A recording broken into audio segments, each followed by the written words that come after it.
এই বাংলাদেশ স্বাধীনতার জন্য ভাষা আন্দোলনের জন্য সংগ্রাম করতে গিয়ে যারা শাহাদাত বরণ করেছেন, আল্লাহ তাআলা মেহেরবানি করে জান্নাতের উঁচু মাকাম তুমি তাদের নসিব করে দাও।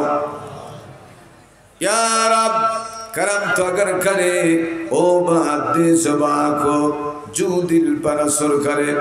रब्बना तक़ब्बल मिन्ना इन्नका अंतस समीउल अलीम व तुब अलैना या मौलाना इन्नका अंतत तव्वाबुर रहीम।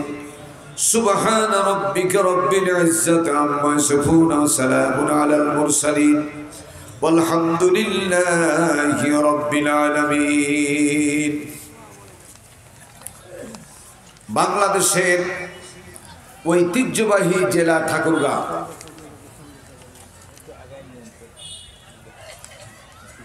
ঠাকুরগাঁও জেলার রানী শঙ্কৈল থানাধীন মালদুয়ার রাজবাড়ী জামে মসজিদ কমিটি কর্তৃক আয়োজিত 21তম বার্ষিকী একদিন ব্যাপী ঐতিহাসিক তাফসীরুল কোরআন মাহফিলের কি বলবো এক্ষুনি আল্লাহ রাব্বুল আলামিন বলছেন ওয়া ইন্নাহা লাকাবীরাতুন ইল্লা আলাল খাশিঈন। মাশাআল্লাহ, জাযাকাল্লাহ। আল্লাহ তুমি তোমার বান্দার যে আল্লাহু আকবার বলেছে জাহান্নাম তাদের জন্য হারাম করে দাও। আল্লাহ বললেন নিশ্চয়ই নামাজ তোমাদের জন্য একটা ভারী কাজ। কে বললেন? নিশ্চয়ই নামাজ একটা তোমাদের জন্য ভারী কাজ, কিন্তু যারা মুত্তাকি, যারা পরহেজগার, যারা দিনদার, যারা ইমানদার, ক্ষুধা পেলে খাবার পাওয়ার পরে যেমন প্রশান্তি আসে, তৃষ্ণার্ত হলে পানি পান করার পরে যেমন প্রশান্তি আসে, যেমন মুয়াজ্জিন আযানা, মুয়াজ্জিন সূরা শুকুর একটা শব্দ, যেমন মুয়াজ্জিন যে কোনো ওয়াক্তের সময় যখন বান্দাকে ডাক দিল হাইয়া আলাস সালাহ,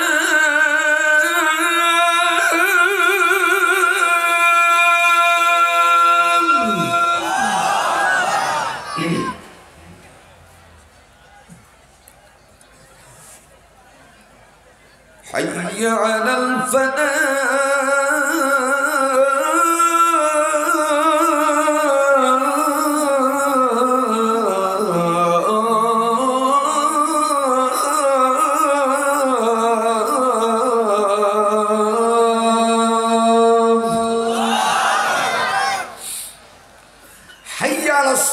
এই শব্দের অর্থ কি?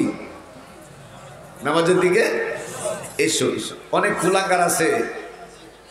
কুলাঙ্গার আছে নামাজ পড়ে বড় লোক কে হয়েছে। নামাজ পড়ে লাভ কি বলেন এরকম মানুষ? আপনারা শুনছেন কিনা জানি না, আমি আমার কানে শুনেছি। এই জন্য পরবর্তী শব্দের অর্থই হচ্ছে হাইয়া আলাল ফালাহ। যত কল্যাণ সমস্ত কল্যাণ কেবলমাত্র নামাজের মধ্যেই আল্লাহর নিহিত রেখেছেন। এটা একটা অর্থ। তাফসীর ফি জিলালিল কোরআন আল্লামা সাইদ কুতুব রহমাতুল্লাহ আলেম হাফেজ থাকলে তোমরা উপরে আসো, তোমাদের নিচে জায়গা না। আলেম যারা হাফেজ, যারা পেছনে, যারা ডাকুয়ার না পেছনে যারা আছে উপরে এসে বসো, তাহলে আমাকে সহযোগিতা করার সুযোগ হবে। ভাইরা আমার, হাইয়া আলাল ফালাহ। আর এর আরেকটা অর্থ হচ্ছে যে আল্লাহর দরবার থেকে যে কোনো জিনিস চাওয়ার সর্বোত্তম মাধ্যমের নাম হচ্ছে নামাজ। আমি কি বোঝাতে পেরেছি? আলে বলা একটু সাক্ষী দেন, বোঝাতে পেরেছি? ভাইয়া আমার, এরপরে চলে যান ফজরের নামাজ। কিছু কিছু জায়গায় জিহাদের কথা বললে মানুষ বিপরীত চিন্তা করে, জিহাদের কথা বললে মানুষ ভ্রান্ত চিন্তা করে, কিন্তু যিনি ভ্রান্ত চিন্তা করেন উনি নিজে ভ্রান্তর মধ্যে আছেন। কথা বলেন ঠিক কিনা? যারা ঠিক বলেন নাই ওনার সমস্যা আছে।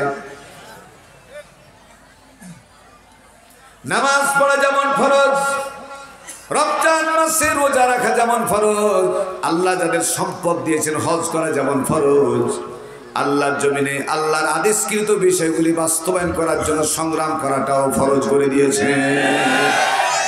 আলা লাহুল খালকু ওয়াল আমর, পৃথিবী সৃষ্টি করেছি আমি আল্লাহ, আর হুকুম চলবে, বিধান চলবে কেবলমাত্র আমি আল্লাহ। এই ঘোষণা কার? এই মাপলার আল্লাহ তো জবানে কিনে বলো না বাবা কথা। এই তাকাও দিকে, কেন বললে না? ঠিক মতো জবাব দিবা। এই জমিন কার? হুকুম চলবে কার? রান্নাঘর থেকে শুরু করে রাষ্ট্র পর্যন্ত সকল ক্ষেত্রে হুকুম চলবে কার? আল্লাহর। এই কথার মধ্যে কারো কোনো দ্বিমত আছে? দ্বিমত থাকলে ইমান থাকবে? ইমান থাকবে না। তবে ভালো করে বুঝেন, জিহাদের অর্থ এটা নয় অন্যায়ভাবে কাউকে হত্যা করার নাম জিহাদ নয়। ঠিক না ঠিক? কিছুদিন আগে 64টা জেলায় বোমাবাজি করেছিল, এই কথা জানা আছে না সবার? কথা বলেন, জানা আছে না? বোমাবাজি করে ইসলামের দাওয়াত দেওয়া বিধান নাই, এটা শরীয়তে হারাম। জঙ্গিবাদ, কথিত জঙ্গিবাদ, জঙ্গিবাদের সাথে ইসলামের কোনো সম্পর্ক নাই। ঠিক না ঠিক? যারা জঙ্গিবাদ করে প্রেসার ক্রিয়েট করে ইসলাম প্রতিষ্ঠা করতে চায় তারা ইসলাম থেকে অনেক দূরে আছে। ইসলামের ভিতরে এটা সিস্টেম নয়। আল্লাহ পাক রসুলকে বলছে, রসুলের চেয়ে ইসলাম বুঝার লোক পৃথিবীতে আর নাই। ঠিক না ঠিক? ওই রসুলকে আল্লাহ তাআলা বললেন লাস্তা আলাইহিম। এই তো একজন, আমাকে তো মনে হচ্ছে আলেম ওলামা এলাকায় আছে কিন্তু বোঝা যাচ্ছে না। লাস্তা আলাইহিম বিমুসাইতির। হে রাসূল, আপনাকে দারোগা করে পৃথিবীতে প্রেরণ করা হয় নাই। প্রেসার ক্রিয়েট করে, চাপ দিয়ে, জোর করে ইসলাম কায়েম করার বিধান ইসলামে নাই। আপনি আদেশ করুন, মাথায় হাত দিয়ে বুলান, ইত্যাদি ইত্যাদি। আর হেদায়েতের মালিক কে? হেদায়েত ভান্ডার কার হাতে? এই জন্য প্রেসার ক্রিয়েট করে, বোমাবাজি করে, এগুলো করে ইসলামের প্রচার প্রসার করার শরীয়তে কোনো জায়েজ নাই। আমি কি বোঝাতে পেরেছি ভাইরা আমার? আবার ফিরে আসি জিহাদের ব্যাপারে। সেটি হলো কিছুক্ষণ আগে সারের নামাজ সম্পর্কে বললাম, এবার ফজর সম্পর্কে একটু জেনে দিন, সুবিধা হবে। সেটি হলো আপনি যখন বিছানায় ঘুমিয়ে আছেন, ঘুমের সাথে সম্পর্ক ওই মুহূর্তে হাইয়া আলাস সালাহ, হাইয়া আলাল ফালাহ তো শুনলেনি। এবার মুয়াজ্জিন বলছে আসসালাতু খায়রুম মিনান নাওম।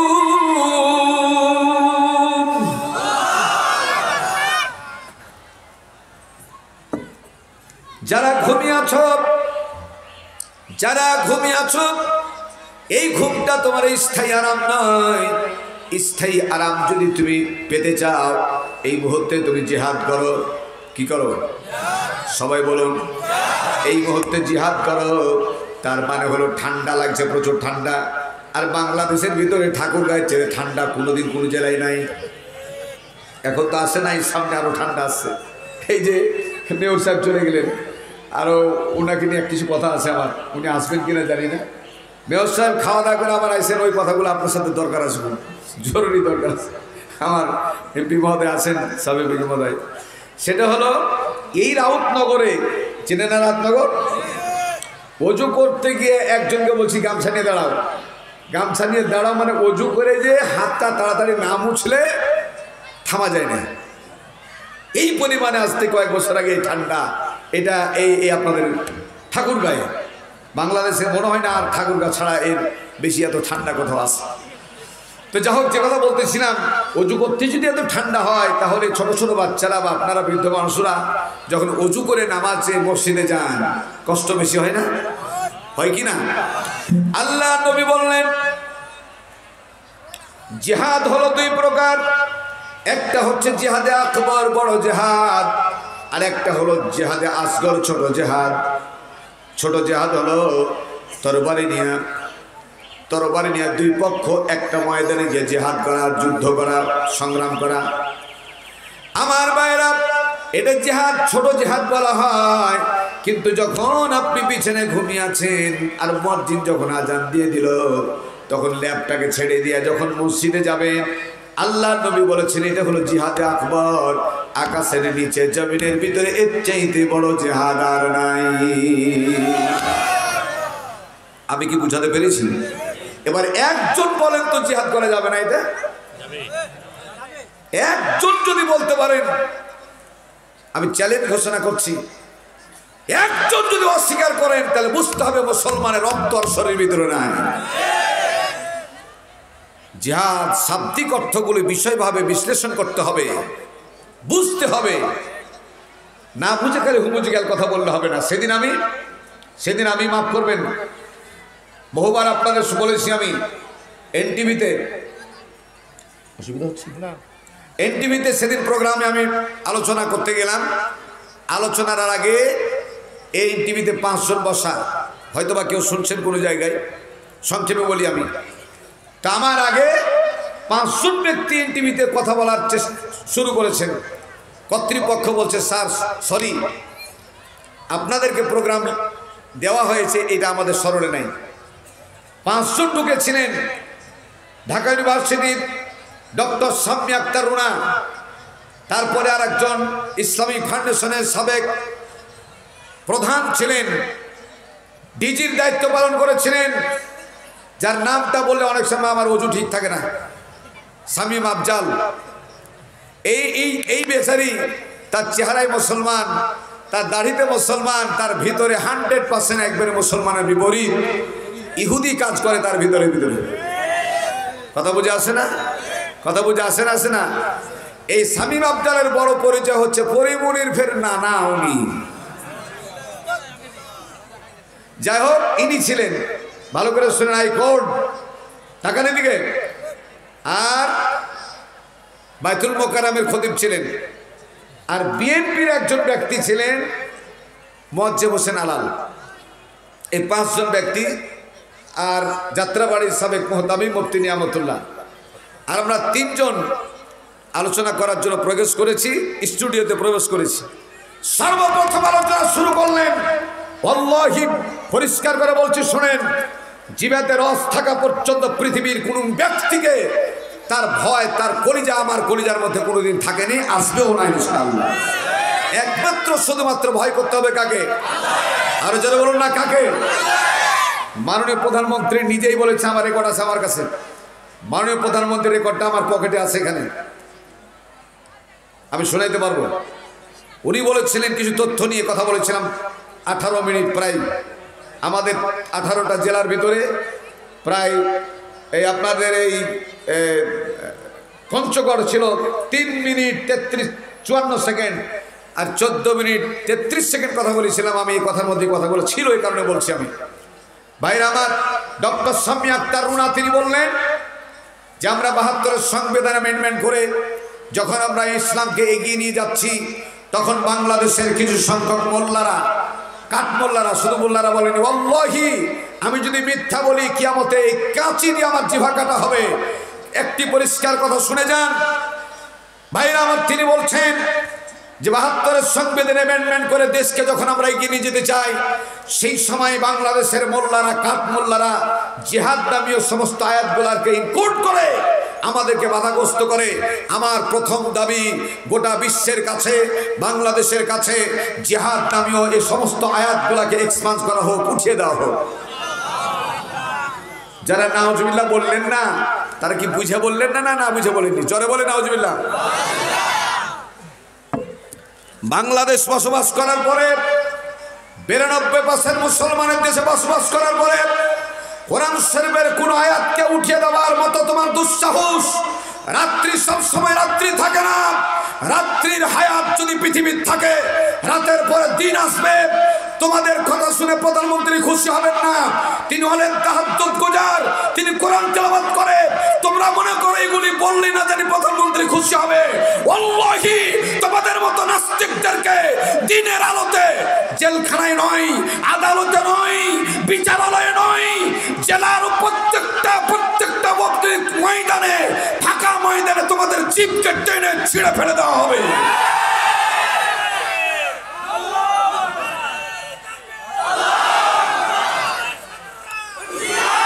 এইভাবে চা কেন? চার কথা কি বলছেন? আমরা যার যার মতো এক একটা দল করতে পারি, আওয়ামী লীগ করবে, এটা আমার অধিকার, বিএনপি করবে অধিকার, কিন্তু কোরআনের ব্যাপারে কোনো হস্তক্ষেপ অন্তত বাংলার মুসলমান বরদাস্ত করবে না। আমরা কোরআন নিয়ে বাঁচতে চাই, কোরআন নিয়ে মৃত্যুবরণ করতে চাই, কোরআন নিয়ে আল্লাহর আদালতে উঠতে চাই। আল্লাহ আমাদের তৌফিক দিন, বলি আমিন। জবানটা খুলে পুরোপুরি বলেন আমিন। আর একজন নরধম কত টাকায় বিক্রি হয়েছে আমি জানি না, তিনি বললেন মুফতি নিয়ামতুল্লাহ, আসলে নাম হলো নিয়ামতুল্লাহ, কাজ হলো গজবেতুল্লাহ।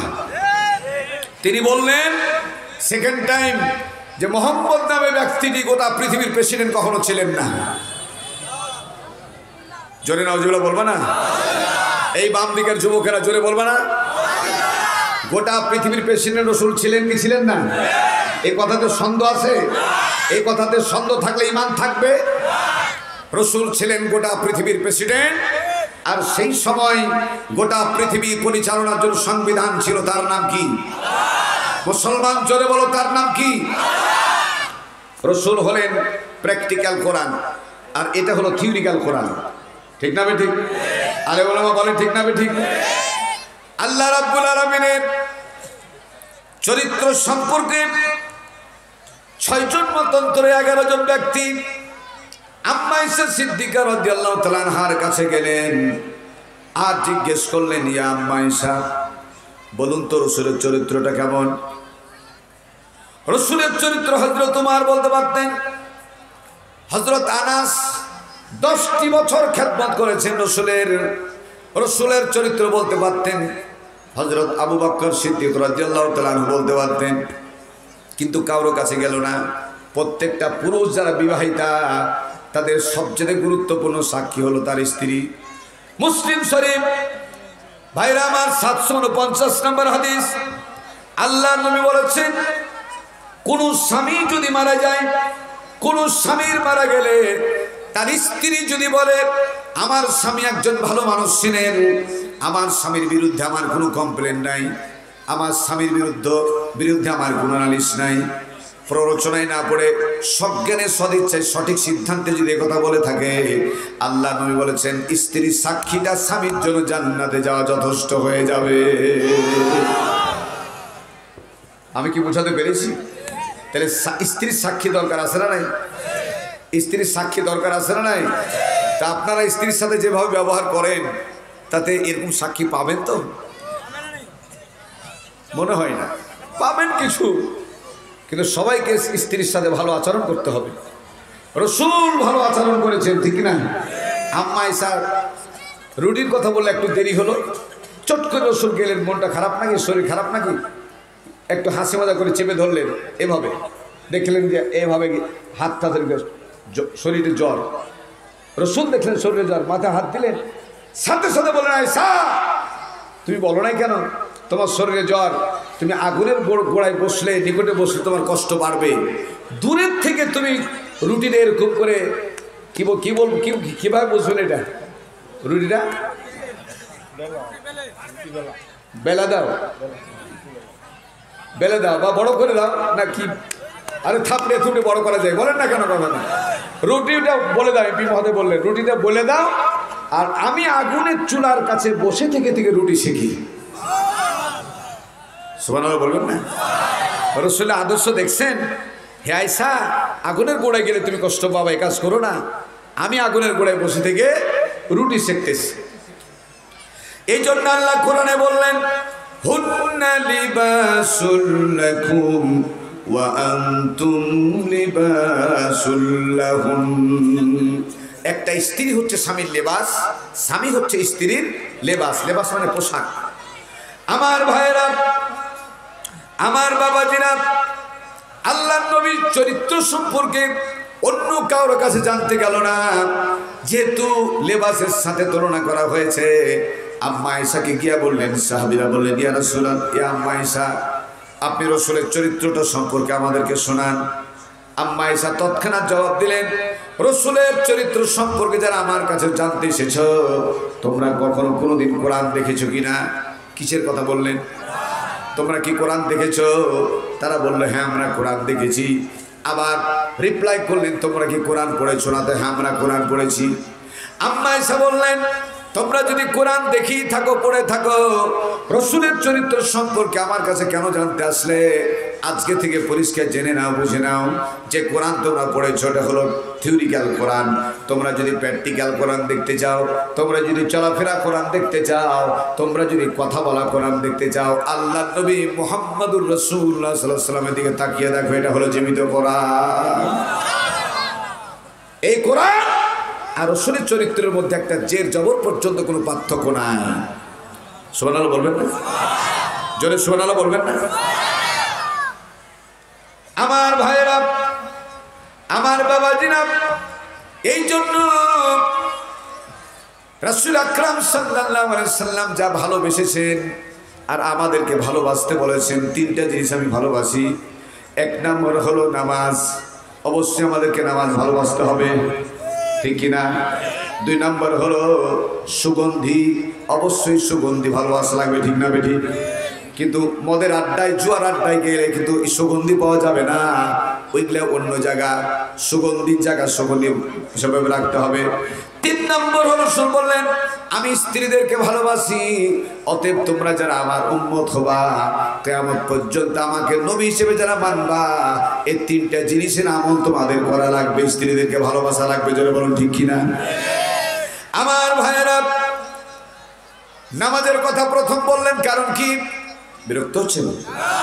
নামাজের কথা প্রথম বললেন কারণ হলো নবীজি ঘোষণা করেছেন, আউয়ালু ইউহাসিবু বিহিল আবদা ইয়াউমাল কিয়ামাতিস সালাত, কিয়ামতের ময়দানে সর্বাগ্রে সর্বপ্রথম বান্দার হিসাব হবে নামাজ আদায় করেছো কিনা। প্রথম কিসের হিসাব হবে? নামাজের। নামাজের ব্যাপারে যদি আপনি পাস করে নেন, প্রত্যেকটা পরবর্তী স্টেশনগুলি আপনার সহজ হয়ে যাবে।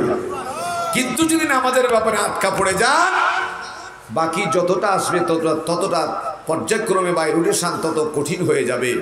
নামাজের জবাব যেন দিতে পারে, এই জন্য 5 ওয়াক্ত নামাজ পড়া দরকার, আছে না নাই? কথা বলে আছে না নাই? ভাইরা আমার, জাহান্নামের যতগুলি দরজা আছে, একটি দরজার নাম হলো সাকর। যেটা বলুন কি? সবাই বলেন। একটি দরজার নাম হলো সাকর। ওই সাকর নামের দরজার সামনে একজন ফেরেশতা দাঁড়িয়ে থাকবেন, দায়িত্বশীল ফেরেশতা, তার নাম হলো হযরত মালিক আলাইহিস সালাতু ওয়াস সালাম। সেখানে দাঁড়িয়ে থাকবেন এবং জাহান্নামীরা থাকবে অসংখ্য, কোটি কোটি জাহান্নামীরা থাকবে। প্রথমত তাফসীর ফি জিলালিল কোরআনের মধ্যে আসছে, শুনেন ভালো করে। প্রথমত লক্ষ লক্ষ নারীরা, বিবাহিতা নারীরা থাকবে সেখানে। দ্বিতীয়ত কোটি কোটি যুবকেরা সেখানে অবস্থান করবে। আর 3 নাম্বার সেখানে থাকবে অসংখ্য কর্মী বাহিনী। চিৎকার করে বলেন, কি বাহিনী? কর্মী বাহিনী। গুরুত্ব দিয়ে শোনেন। মালিক ফেরেশতা তৎক্ষণাৎ তাদেরকে বলবেন, মা সালাকাকুম ফি সাকর। ও জাহান্নামীরা, জাহান্নাম সম্পর্কে কেউ কি তোমাদেরকে ভীতি প্রদর্শন করে নাই, ভয় দেখায় নাই? কেন জাহান্নামে আসলা? জাহান্নামের শাস্তি সম্পর্কে কি তোমাদের ধারণা নাই? জাহান্নামীদের শাস্তি দেওয়ার জন্য এই শরীরটা, দেহটা থাকবে না। খুব গুরুত্ব দিয়ে শোনেন। আমাদের প্রত্যেকের শরীরের মধ্যে যে চামড়া আছে, আছে না নাই? জাহান্নামীদের শাস্তির তীব্রতা দেওয়ার জন্য প্রত্যেকটা জাহান্নামীর শরীরের চামড়াকে 44 থেকে মতান্তরে 74 হাত 74 গজ মোটা করা হবে। জোরে বলেন নাউজুবিল্লাহ। জাহান্নামীদের এই চামড়া থাকবে 44 গজ মোটা। কয় গজ? আরো যেদিকে দেখেন, কয় গজ মোটা? 44 গজ থেকে মতান্তরে 74 গজ। এই চামড়াটা হবে 74 গজ মোটা। রাসূলকে সাহাবীরা জিজ্ঞেস করলেন, ইয়া রাসূলুল্লাহ, চামড়াটাই যদি এত মোটা হয় তাহলে শরীরের ব্যাসটা কেমন হবে, মোটা হবে? রাসূল বললেন, মক্কা আল মুকাররমা, মদিনাতুল মুনওয়ারা। যারা হজ করতে গেছেন তারা জানেন, মক্কা থেকে মদিনা পর্যন্ত যে ফাঁকা জায়গাটা, বেশ কয়েক ঘন্টা লাগে যেতে। গাড়িতে দ্রুত গাড়ি চলে। এত দ্রুত গাড়ি চলার পরে বেশ লম্বা সময় লাগে। রাসূল বললেন, মক্কা আর মক্কার মদিনার মধ্যে যে ফাঁকা জায়গা, এই জাহান্নামী যা কোরআন যার বিপক্ষে কথা বলবে, এই জাহান্নামী একজনকে বসালে গোটা জায়গা, মক্কা থেকে মদিনা পর্যন্ত গোটা জায়গাটা প্যাকটাপ হয়ে যাবে একটা মানুষের দ্বারা। চিৎকার মেরে বলেন নাউজুবিল্লাহ। আর একটু জোরে বলেন। ভাইরা আমার, বাবাজিরা আমার, এদিকে তাকান, আমার দিকে তাকান, কথা শোনেন। এই জাহান্নামীর, এরকম জাহান্নামীরা সেখানে অবস্থান করবে। মালিক আলাইহিস সালাতু ওয়াস সালাম বলবে, এত কঠিন আযাবের কথা কেউ কি তোমাদেরকে বলে নাই? মা সালাকাকুম ফি সাকার, এই জাহান্নামে তোমরা কেন আসলে? তখন জাহান্নামীরা তখন বলবে, কি বলবে? ক্বালু লাম নাকু মিনাল মুসাল্লিনা ওয়া লাম নাকু নুতইমুল মিসকিন। আল্লাহু আকবার যে বলতে হবে, এটাকে ভুলে গেছিলেন নাকি? একটু জোরে বলেন তো, মনে থাকবে তো? তারা বলবে, ক্বালু লাম নাকু মিনাল মুসাল্লিনা ওয়া লাম নাকু নুতইমুল মিসকিন।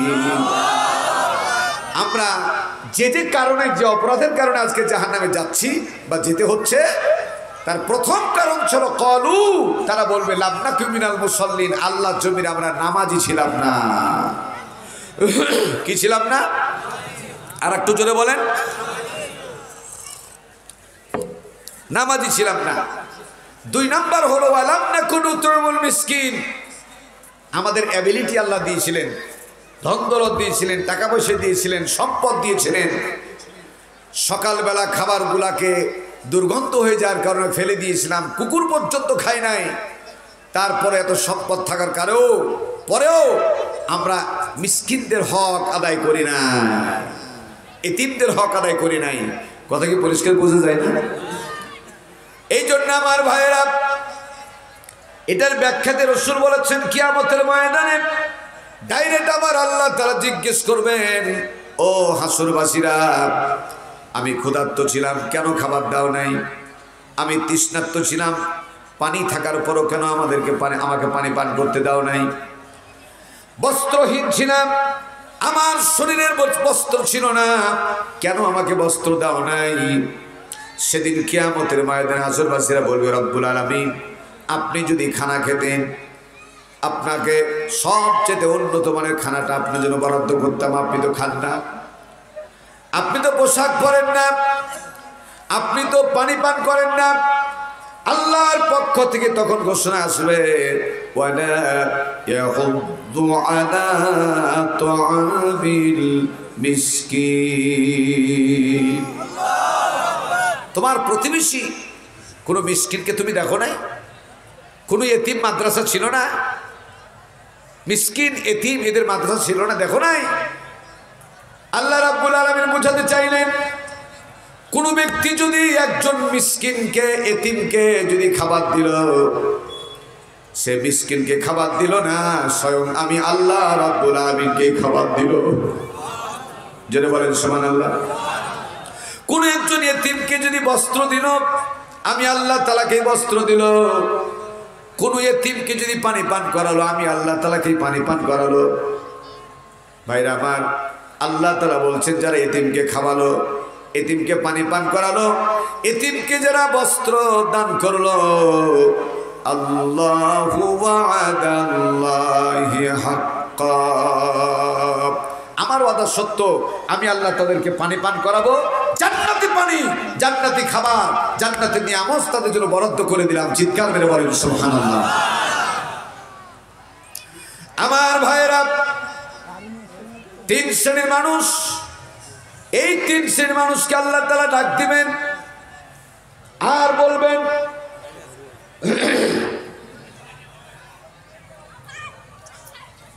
এক নাম্বার, কিছু সংখ্যক স্ত্রীরা, তারা কি জিজ্ঞেস করবে, তোমরা তো এখন জাহান্নামে চলে যাচ্ছ, কোনো তোমাদের আফসোস আছে নাকি বলবা? ওই জাহান্নামী স্ত্রীরা বলবে, স্ত্রীরা বলছে কারণে তারা বিবাহিতা, মেয়েরা বললে অবিবাহিতা হয়ে যাবে। কথা বলেন ঠিক কিনা? স্ত্রীরা বলতে গেলে বোঝাবে তারা বিবাহিতা ছিলেন। এই সমস্ত স্ত্রীদেরকে বলা হবে, তোমরা জাহান্নামে যাচ্ছ,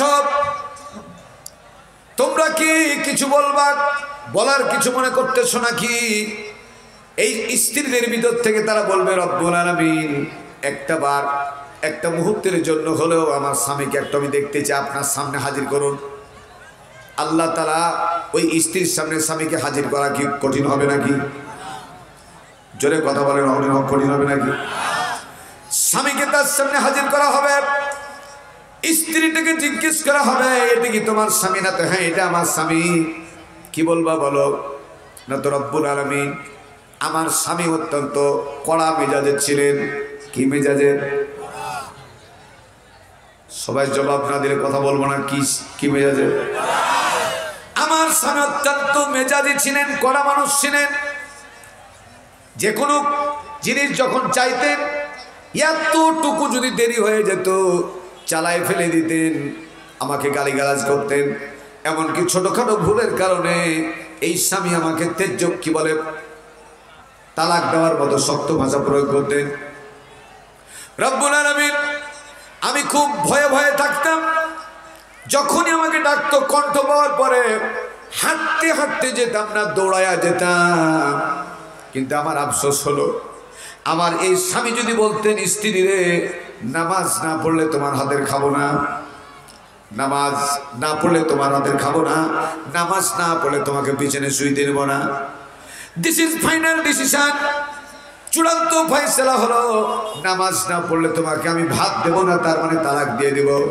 অন্য কারণে তালাক দেওয়ার মতো শক্ত কথা প্রয়োগ করেছেন। কিন্তু আমার স্বামী যদি একটা বার বলতেন স্ত্রী রে নামাজ না পড়লে তোমাকে আমি ভাত দেব না, আমি নিয়মিত নামাজ আদায় করতাম। আর নিয়মিত নামাজ আদায় করলে পদ্মা মেনে চললে আজকে জাহান্নামে যাওয়া লাগতো না। অতএব জাহান্নামে যদি যাওয়া লাগে এই কুলাঙ্গার স্বামীকে ছেড়ে দিয়ে আমি জাহান্নামে যাব। কথা কি বোঝা যায়? বোঝা যায় না? যায় না? দ্বিতীয় নাম্বার পয়েন্ট হলো যুবক সন্তানদেরকে বলা হবে ও যুবকেরা, ইশারা করলে দিতে হবে না, নষ্ট হবে। ও যুবকেরা তোমরাও তো জাহান্নামে যাচ্ছ, তোমাদের কোন আফসোস আছে কিনা তুমি বলো। তারা তখন বলবে রব্বুল আলামিন কোরআনে পাকে আপনি ঘোষণা করেছেন, পড়বেন সবাই, ইয়া আইয়ুহাল্লাযীনা আমানু কু আনফুসাকুম ওয়া আহলিকুম নারা। হে বিশ্বাসীগণ, নিজে জাহান্নামের আগুন থেকে বাঁচো। নিজে বাঁচার কথা আগে আছে, ঠিক না ঠিক? ওয়া আহলিকুম নারা, নিজে বাঁচলে হবে না, তোমার আহল আয়ালদেরকে, সন্তানদেরকে, বৌমাদেরকে, তোমার অধীনস্থ যারা আছে তাদেরকেও জাহান্নামের আগুন থেকে বাঁচাও। প্লিজ ডোন্ট মাইন্ড, ভ্রান্ত দিকে দিবেন না, আমার কথাটা বোঝার চেষ্টা করবে। আমরা এখন রাষ্ট্রীয়ভাবে ইসলাম কায়েম করার জন্য প্রচেষ্টা চালাচ্ছি, ঠিক আছে, অলরাইট, এখানে এতটুকু আমি দ্বিমত করব না। কিন্তু রাষ্ট্রীয়ভাবে ইসলাম প্রতিষ্ঠা না হলে কিয়ামতের ময়দানে আল্লাহ প্রথমে আপনাকে পাকড়াও করবে না। কিন্তু আপনার অধীনস্থ পরিবার, আপনার একজন মেয়ে যদি বেপর্দা থাকে, আপনার একজন ছেলে যদি বেনামাজি থাকে, একজন ছেলে যদি অধীনস্থ ছেলে অধীনে থাকা পর্যন্ত তারা বেনামাজি থাকে, তারা যদি অন্যায় কাজ করে ইত্যাদি ইত্যাদি, তাহলে কিন্তু কিয়ামতের ময়দানে আপনি তাহাজ্জুদ গুজার হজ আদায় করেও পার পাবেন। বুঝাতে পেরেছি? রাষ্ট্রীয়ভাবে ইসলাম প্রতিষ্ঠা করার আগে নিজের ঘরকে আগে ইসলামী প্রতিষ্ঠা বা করতে হবে, ঠিক না বেঠিক? জোরে বলেন না, ঠিক না বেঠিক? আপনার স্ত্রী বেপর্দা, আপনার ছেলে নামাজ পড়ে না, আল্লাহ আপনার দ্বারা ইসলাম নেবে না।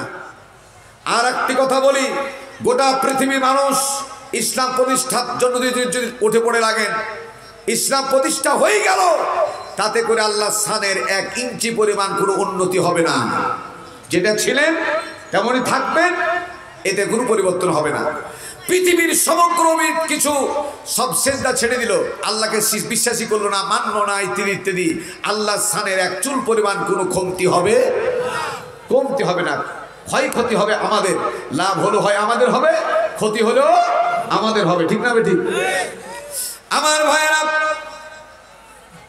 যুবক সন্তানেরা বলবেন আল্লাহ রাব্বুল আলামিন আপনি বলেছেন আহলে বাইতদেরকে জাহান্নাম থেকে বাঁচার জন্য নামাজি বানানো লাগবে। আমি যদি ব্যবসা প্রতিষ্ঠানে না যেতাম, আমার বাবা আমাকে পিটানি দিতেন, মারতেন, বাড়ি থেকে বের করে দিতেন। আমি যদি স্টুডেন্ট লাইফে যদি আমি পাঠশালায় না যেতাম, প্রাইভেটে না যেতাম, কোচিং না যেতাম, আমার বাবা আমাকে খেতে দিতেন না, বের করে দিতেন। কিন্তু নামাজ না পড়লে একটা দিন আমাকে কোনো কথা বলেন নাই, যদি আমাকে বলতেন বেটারে নামাজ না পড়লে তোমাকে তেজ্যপুত্র করে দেব, এরকম যদি একটা কথা বলতেন, তাহলে অবশ্যই অবশ্যই আমি নামাজি হতাম। আর নামাজি হলে আজকে জাহান্নামে যাওয়া লাগতো। অতএব রব্বুল আলামিন জাহান্নামে যদি যাওয়া লাগে, নাজআলহুমা তাহতা আকদামিনা লিয়াকুনা মিনাল আসফালিন। জাহান্নামে যদি যাওয়া লাগে, এই কুলাঙ্গার বাপকে ছেড়ে দিয়ে একাই জাহান্নামে যাব না। নাজআলহুমা, তাদেরকে সামনে নিয়ে আসা হোক, তাহতা আকদামিনা, কদম থেকে আকদাম, এই কদমটা তার আকদাম পাটা তার বুকের উপরে দিয়ে দেব। তারপরে ছেঁচড়াতে ছেঁচড়াতে একসাথে করে জাহান্নামে চলে যাব। চিৎকার মেরে বলেন নাউজুবিল্লাহ। আর একটু জোরে বলেন নাউজুবিল্লাহ। এবার সর্বশেষ পয়েন্ট, প্রাসঙ্গিক কথার সর্বশেষ পয়েন্ট হলো, সেদিন কিয়ামতের ময়দানে, সেদিন কর্মী বাহিনী, চিৎকার করে বলেন না কি বাহিনী, আরো জোরে বলেন কি বাহিনী? এই কর্মী বাহিনী, লক্ষ কোটি কোটি কর্মী বাহিনী যখন তারা আসবে, আর কর্মী বাহিনী বলবে রব্বুল আলামিন জাহান্নামে যাওয়ার আগে একটা বারের জন্য আমার নেতাকে আমি দেখতে চাই। জোরে বলুন কাকে? নেতাটা মেম্বার হতে পারে, নেতাটা চেয়ারম্যান হতে পারে, নেতাটা এমপি হতে পারে, নেতাটা মন্ত্রী হতে পারে, এমনকি নেতাটা উল্লেখযোগ্য বড় মসজিদের ইমামও হতে পারে। ইমাম মানে কি? সেদিন কিয়ামতের ময়দানে ওই সমস্ত কর্মী বাহিনী আল্লাহর দরবারে বলবে, আল্লাহ আমার নেতাকে চাই, এমপিকে চাই, মন্ত্রীকে চাই। আল্লাহ পাক বলবেন আলাইহিম মিন সুলতান, নেতাকে ডাকা হোক। সঙ্গে সঙ্গে এমপি সামনে আসবে, মন্ত্রী হলে মন্ত্রী সামনে আসবে, চেয়ারম্যানের দায়িত্বে থাকলে চেয়ারম্যান, যার সাথে যার সম্পর্ক ভালো সেই ব্যক্তির সামনে চলে আসবে। তাকে জিজ্ঞেস করাবে এটা কি তোমার নেতা? তখন তুই বলবে নাম বাল্লাহ না আমির, হ্যাঁ এটাই আমার নেতা, এটা আমার, কথা বলে না কেন, এটা আমার বাল্লাহ না আমির, হ্যাঁ এটা আমার নেতা। কি বলবো বলো? সেদিন কিয়ামতের ময়দানে ওই নেতার সামনে নেতাকে বলবে, নেতাজি আপনি যখন আমি খেতে বসেছিলাম, আর খেতে বসা অবস্থাতে আপনি কি করেছিলেন? এদিকে তাকা, এদিকে সময় কম। আমাকে মোবাইল করলেন, খাবারটা ছেড়ে দিলাম, খাবারটা ছেড়ে দিয়ে রেখে দিয়ে আপনার জন্য দ্রুত বেগে চলে গেলাম, বৃষ্টি উপেক্ষা করে ভিজতে ভিজতে চলে গেলাম, খাবার ছেড়ে দিয়ে চলে গেলাম। যখন যে কোনো প্রয়োজন আপনি ডাকলেন, এতটুকু দেরি করে নাই চলে গেলাম। আর আপনি প্লিজ মাফ করবেন, আপনি এরকম করে আমার পিঠে 3 বার 4 বার এরকম বাড়ি দিয়া বলেছিলেন, তোমার প্রতি আমি সন্তুষ্ট, তোমার প্রতি আমি সন্তুষ্ট, যত বড় বিপদ আসুক না কেন তোমার, শুধু আমাকে হ্যালো করবা, আমাকে স্মরণ করবা, সমস্ত বিপদ পানির মতো নাই হয়ে শেষ হয়ে যাবে। নেতারা বলে কি বলে না? বাম দিকের লোকগুলা কি আমার শব্দ শুনতে পাও না? বোঝা যায় না? না তোমরা চা খাবা কি নাকি?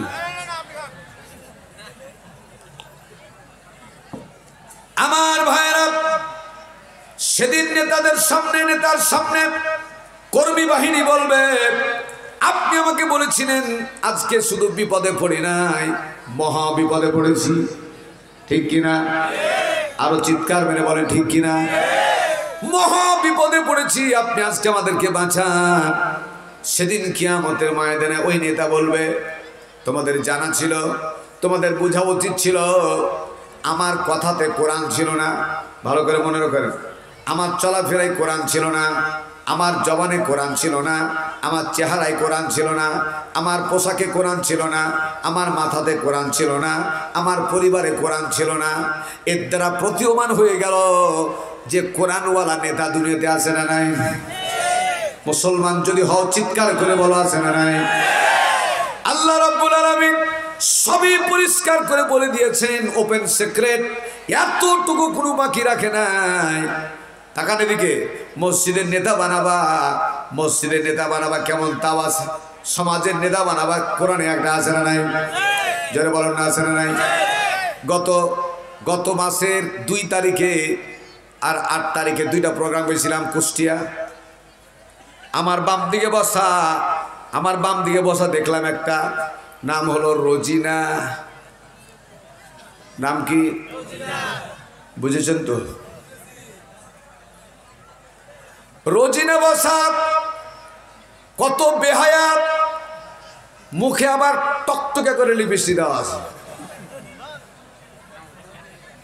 নাম হলো রোজিনা। কাগজে দেখছি রোজিনা অমুক ওয়ার্ডের সভাপতি। বেহায়ার একটা মাত্রা আছে। কোরআনের মাহফিলের প্রধান অতিথি পালন করছে একটা মেয়ে, তার মানে ওই এলাকায় বোঝা গেল যে কোনো পুরুষ নাই। পুরুষ আর মহিলার মাঝখানে কি থাকে? মনে হলো যে ওগুলাই সব আছে। আবার শুধু তাই না, পরবর্তীতে সুন্নাহ মনে হলেন ওই এলাকার বড় মসজিদে আবার সভাপতি।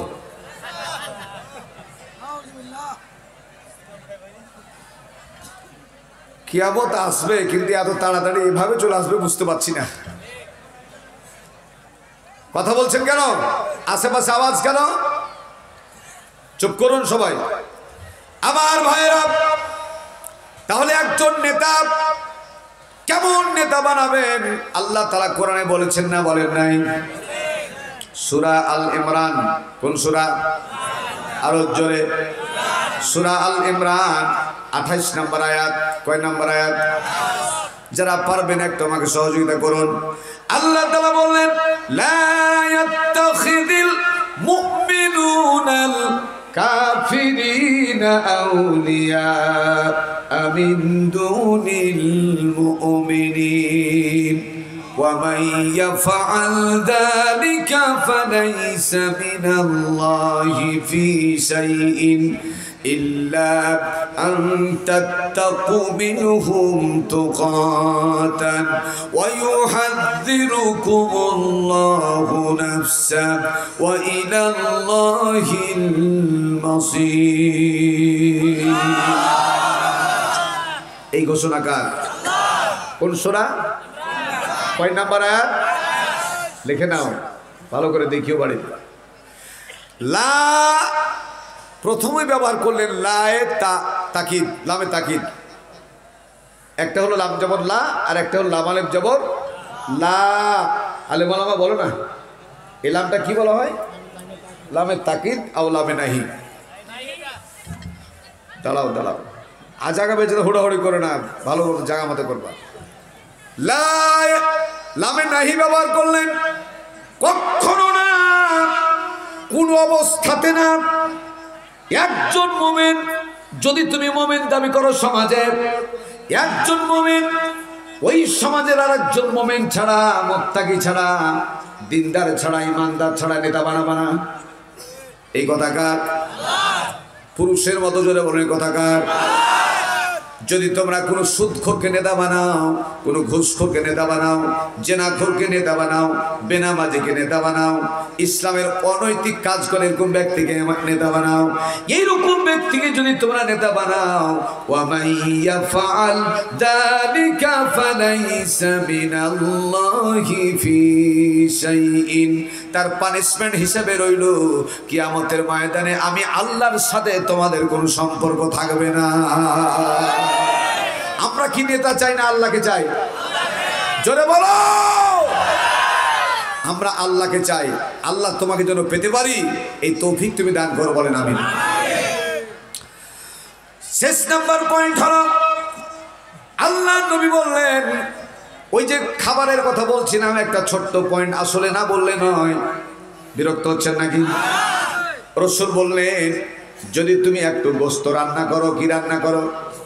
গোশত রান্না করো, তাহলে প্রথমত নিয়ত করে ফেলিও প্রতিবেশীকে 1 টুকরা গোশত তুমি দিবা। রাসূল আরো বললেন, যদি গোশত দিতে না পারো, দেওয়ার মতো যদি তোমার না থাকে, দিনের বেলাতে দেখে দেখে খাও না, রান্না করিও না, রাত্রে গোপনে গোপনে রান্না করো আর খাও। তৃতীয় নাম্বার বললেন, যদি তোমার রান্না করাই লাগে কিন্তু গোশত দেওয়ার মতো নাই, কথা কি পরিষ্কার বোঝা যায়? তাহলে রান্না করাও লাগবে, গোস্ত দিতেও পারবা না। নবীজি বললেন, ইসলামকে সুন্দর ব্যবস্থা করে দিলেন, গোস্ত দিতে পারবা না, একটু বেশি করে পানি ঢেলে দাও। তাও কি সুবহানাল্লাহ বলবো না? তার কারণ গোস্ত দিতে না পারলেও একটু ঝোল দিও, ঠিক না বেঠিক? কথা বলেন না কেন? জোরে বলেন না কেন? নবীজি বললেন, ওই ব্যক্তি কখনো মুমিন হতে পারে না। বারবার বলেন, ওই ব্যক্তি কখনো মুমিন হতে পারে না। পেট পুরে মজা করে গোস্ত দিয়ে খেয়ে খেয়ে ঘুমিয়ে গেল। পাশের বাড়ির যে কোনো একটা কারণে ক্ষুধার যন্ত্রণা একজন কান্দে, তার খোঁজটা নিল না। কেন কান্দে, তার খোঁজটা নিল না। নবীজি বললেন, আল্লাহর জমিনে সে কখনো মুমিন হতে পারে না। আমার মায়েরা, তদানীন্তন সময়ের অত্যন্ত যুগোপযোগী একজন শ্রেষ্ঠ মুহাদ্দিস ছিলেন, যারা বড় আলেম, কিতাবি আলেম যারা, তার নাম জানেন, আব্দুল্লাহ বিন মুবারক রহমাতুল্লাহ আলাইহি। আব্দুল্লাহ বিন মুবারক, বেয়াদবি করবে একটু, মনে কিছু নেন না। কারা কারা এই মুহাদ্দিসের নাম জানতেন একটু হাত তুলেন তো। আব্দুল্লাহ বিন মুবারক রহমাতুল্লাহ আলাইহি, হাত নামান, মনে কিছু নিয়েন না, জাস্টিফাই একটু করলাম। এমন তিনি মুহাদ্দিস, 40টি বছরের ভিতরে তার পরিবার থেকে কোরআন ছাড়া কোনো কথা বলা হয় নাই। জোরে বলেন সুবহানাল্লাহ। ভাইরা আমার, তাকান এদিকে, এদিকে তাকান। খাইতে গেছেন, পেরেছেন হয়েছে, পেরেশানি হচ্ছে আপনার, অসুস্থ, এদিকে তাকান, আমার দিকে তাকাতে হবে। আব্দুল্লাহ বিন মুবারক রহমাতুল্লাহ আলাইহি জোহরের নামাজ পড়ে তিনি বাড়িতে ঢুকলেন। ছোট বাচ্চা, 8 বছরের ছোট্ট বাচ্চা, নাম হলো আব্দুল্লাহ। কি নাম? আব্দুল্লাহ কান্দে। নিজের সন্তান যদি কান্দে মনটা খারাপ করবে। কেন কাঁদছো, কি হলো তোমার, বলবে কিনা? আব্দুল্লাহ বললেন, আব্বু, আমার কাঁদার কারণ হলো মানুষের প্রতিবেশীর বাড়িতে আড়ি পাটতে আপনি নিষেধ করেছেন, কান দিয়ে কোনো কিছু নিষেধ করেন খেয়াল করতে, কিন্তু আমি ছোট মানুষ, বরদাস্ত করতে পারি নাই। আমি রাস্তা দিয়ে আসতেছিলাম, ইত্যে বছরে ওই বাড়িটার দরজার সামনে দিয়া গোস্তের এমন ঘ্রাণ আসলো, সুঘ্রাণ, কল্পনা করা যায় না, এত সুঘ্রাণ কখনো আমি শুনি নাই। আমি সইতে না পেরে, বরদাস্ত করতে না পেরে আলগা করে একটু দরজা খুললাম, বাড়িতে ঢুকে গেলাম এবং চিন্তা করলাম অল্প গোস্ত থাকলে চাইব না, কিন্তু ব্যতিক্রম হলো কমপক্ষে 8 থেকে 10টা পাত্রের মধ্যে অনেকগুলি গোস্ত আছে। সামলাতে পারলাম না, নিজেকে কন্ট্রোল করতে পারলাম না। এক টুকরো গোস্ত চেয়ে বেশ বস না, বাড়িওয়ালা গোস্ত তো দিল না, আমাকে দ্রুত বলল, তুমি তাড়াতাড়ি বাড়ি থেকে বেরিয়ে যাও। মনটা খুব খারাপ হলে জন্য কান্দি। আব্দুল্লাহ বিন মুবারক রহমাতুল্লাহ আলাইহি, মাইক খুব সুন্দর, এইদিকে তাকাও। তোমাদের মাইক এই বছরের মধ্যে সবচেয়ে ভালো মাইক এটা, আলহামদুলিল্লাহ বলি। সাউন্ড কন্ট্রোলে রাখো। সুরের কোনো কিছু হলে 1 পয়েন্ট ইকো বাড়াবা। সুরের কথা ছাড়া সাধারণ কথা হলে ইকো কমিয়ে দিয়ে টোন 2 পয়েন্ট বাড়াবা। ভালো করে লেখে নাও, এ কাজ করবা, ভালো করে দোয়া করবো, আর আইলা বেলা করবে, সব ধ্বংস হয়ে যাবে। 134টা মাহফিল শুরু করেছি কেবল সমুদ্রে পাড়ি দেওয়া। মাইক খুব ভালো পাও। আমার ভাইরা, যে কথা বলতেছিলাম, আব্দুল্লাহ বিন মুবারক রহমাতুল্লাহ আলাইহি তৎক্ষণাৎ তার বাড়িতে গেলেন, দরজা নক করলেন এবং সালাম দিলেন, আসসালামু আলাইকুম ইয়া আহলাল বাইত। আপনাদেরকেও বলছি, কখনো কারো বাড়িতে যদি বেল বাজান, কলিং বেল বাজান, তারপরও আপনি সালাম না দিয়ে প্রবেশ করবেন না। রাসূল কখনো করেন নাই, আপনিও করবেন না, ঠিক না ঠিক? সালাম কিভাবে দিবেন? আসসালামু আলাইকুম ইয়া, যখন গোরস্থানে আপনি যান, গোরস্থানে সালাম কিভাবে দেন? আসসালামু আলাইকুম ইয়া আহলাল, বলেন সবাই, আসসালামু আলাইকুম ইয়া আহলাল, হে কবরের আহালেরা, ঠিক না ঠিক? হে কবরের আহালেরা। ঠিক এরকম করে যখন আপনি বাড়িতে প্রবেশ করবেন, তখন বলবেন, আসসালামু আলাইকুম ইয়া আহলাল বাইত, ইয়া আহলাল, হে বাড়ির আহালেরা, মানুষ থাকলেও সালাম দিবেন, না থাকলেও সালাম দিবেন। আপনি যদি নামাজি হন, আপনি যদি মদ না খান, নেশা না খান, গাঁজা না খান, সুদ ঘুষ না খান, রসুল বলেছেন ওই বাড়িতে 70টি ফেরেশতা কিয়ামত পর্যন্ত বরাদ্দ করা হবে, বরকতের জন্য আল্লাহ দরবারে দোয়া করতে থাকবে। ভাইরা আমার, আব্দুল্লাহ বিন মোবারক দরজা খুলে গেল, বাড়িওয়ালা বেরিয়ে আসলেন, জিজ্ঞেস করলেন তোমার বাড়িতে কোনো একটা ছোট্ট বাচ্চা এসেছিল কিনা? হ্যাঁ এসেছিল। কোনো কিছু চেয়েছিল? না তো হ্যাঁ চেয়েছিল, গোস্ত চেয়েছিল। চোখ দিয়ে দর করে পানি ফেলে দিয়া বাড়িওয়ালা বলতেছে হুজুর শুধু চিনতে পারি নাই, আমি এটাও জানি ওইটা হলো আপনার সন্তান আব্দুল্লাহ। তাহলে তুমি কাজ করো না কেন? কি জন্য তুমি এক টুকরো গোস্ত দিলে না? আমি তো দেখতেছি অনেক কমই গোস্ত আছে তোমার বাড়ির পাত্রে। বলল হুজুর যদি পারমিশন দেন ঘটনা শোনাই। বলো। আল্লাহি আমার 5টা সন্তান আল্লাহ আমাকে দিয়েছে, 2টা মেয়ে, 3টা মেয়ে আর 2টা ছেলে। সব ছোট মেয়েটার বয়স হলো 5 বছর 6 মাস। এই মেয়েটা যেদিন দুনিয়াতে আসলো সেদিনই তার মা ইন্তেকাল করেছে। এই ঘটনা হলো সিরাত ইবনে হিসাম। আলেম ওলামা বলেন সিরাত ইবনে, গ্রন্থটা গুরুত্বপূর্ণ গ্রন্থ কিনা? সিরাত ইবনে হিসামের মধ্যে এসেছে। লক্ষ্য করুন, তাকান আমার দিকে। তৎক্ষণাৎ বলতেছে হুজুর আমি তাদের মা, আমি তাদের বাবা, আমি তাদেরকে এরকম লালন পালন করি, এরকম তাদের ভালো মতো তাদেরকে আমি লালন পালন করার চেষ্টা করি। দুঃখের বিষয় হলো আজকে রাত যদি চলে যায় তাহলে 4 দিন 4 রাত্রি হয়ে যাবে আমার বাড়িতে পানি ছাড়া কোনো খাবার ছিল না। আমি যখন বাইরে থেকে আসতাম আমার ব্যাগটা যখন আমার ছেলেরা খালি দেখতো, চোখ মুছতে মুছতে তারা ঘরে ঢুকে যেত, তারা ঘুমিয়ে পড়তো। কখন আমি দেখতেও যেতাম না, সহ্য করতে না পেরে ঘরের মধ্যে ঢুকে কাঁদতাম। আজকে আল্লাহর দরবারে দোয়া করলাম, রব্বুল আলামিন আল্লাহ আমি আর সইতে পারি না, আমার কলিজার টুকরা সন্তানের চেহারা দেখে আমি মানতে পারি না, সইতে পারি না। রব্বুল আলামিন খাবার বন্দোবস্ত করে দাও। আর আমি একটা শেরকিয়াত কথার দিকে চলে যাই, যদি খাবার জোগাড় করে তাদের মুখে হাত দিতে না পারি, আমি যেন জিন্দা অবস্থায় বাড়িতে ফিরে না আসি। এই নিয়ত করে যখন বাড়ি থেকে বের হয়ে গেলাম, 2 রাকাত সালাতুল হাজত নামাজ পড়ে বের হলাম। সামান্য কিছু দূরে 4 জন ব্যক্তি গল্প করে হাঁটি আর যায়। তাদের মধ্যে তারা গল্প করার ভিতরে এই কথাটা বললো, আহারে অমুকের 2টা গরু ছিল, সবচেয়ে বড় গরুটা মারা গেছে, আর অমুক জঙ্গলের মধ্যে গরুটা ফেলে এসেছে। তৎক্ষণাৎ ব্যবস্থা করলাম, আসরের নামাজ পড়লাম, মাগরিবের নামাজ পড়ে একাকি ওই জঙ্গলে গেলাম, দেখলাম ঠিকই গরু মরে পড়ে আছে, গরুটা মরে আছে। এসে নামাজ পড়লাম, গোস্ত কাটার অস্ত্র যেভাবে হোক চাকুর ব্যবস্থা করলাম, গোস্ত নিয়ে যাওয়ার বন্দোবস্ত করলাম।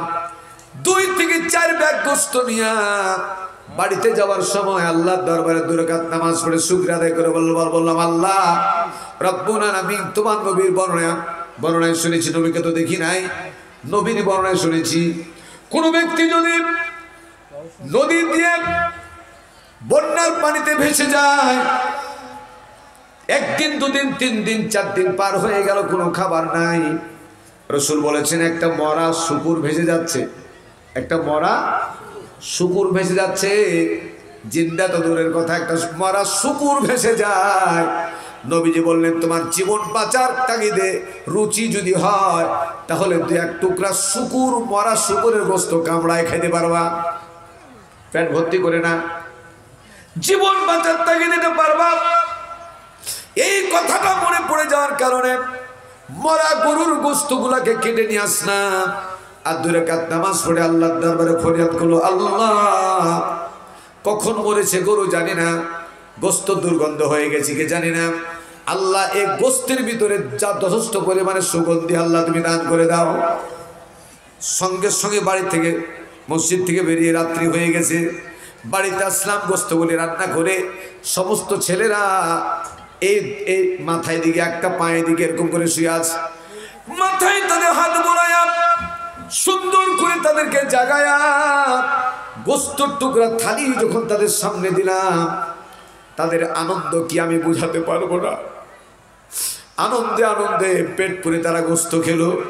সকালবেলা গোস্ত দিলাম, আবার দুপুরে গোস্ত দিলাম। ইতি বছরে আপনার সন্তান এসে হাত পেট বললো, এক টুকরা গোস্ত আমারে দাও।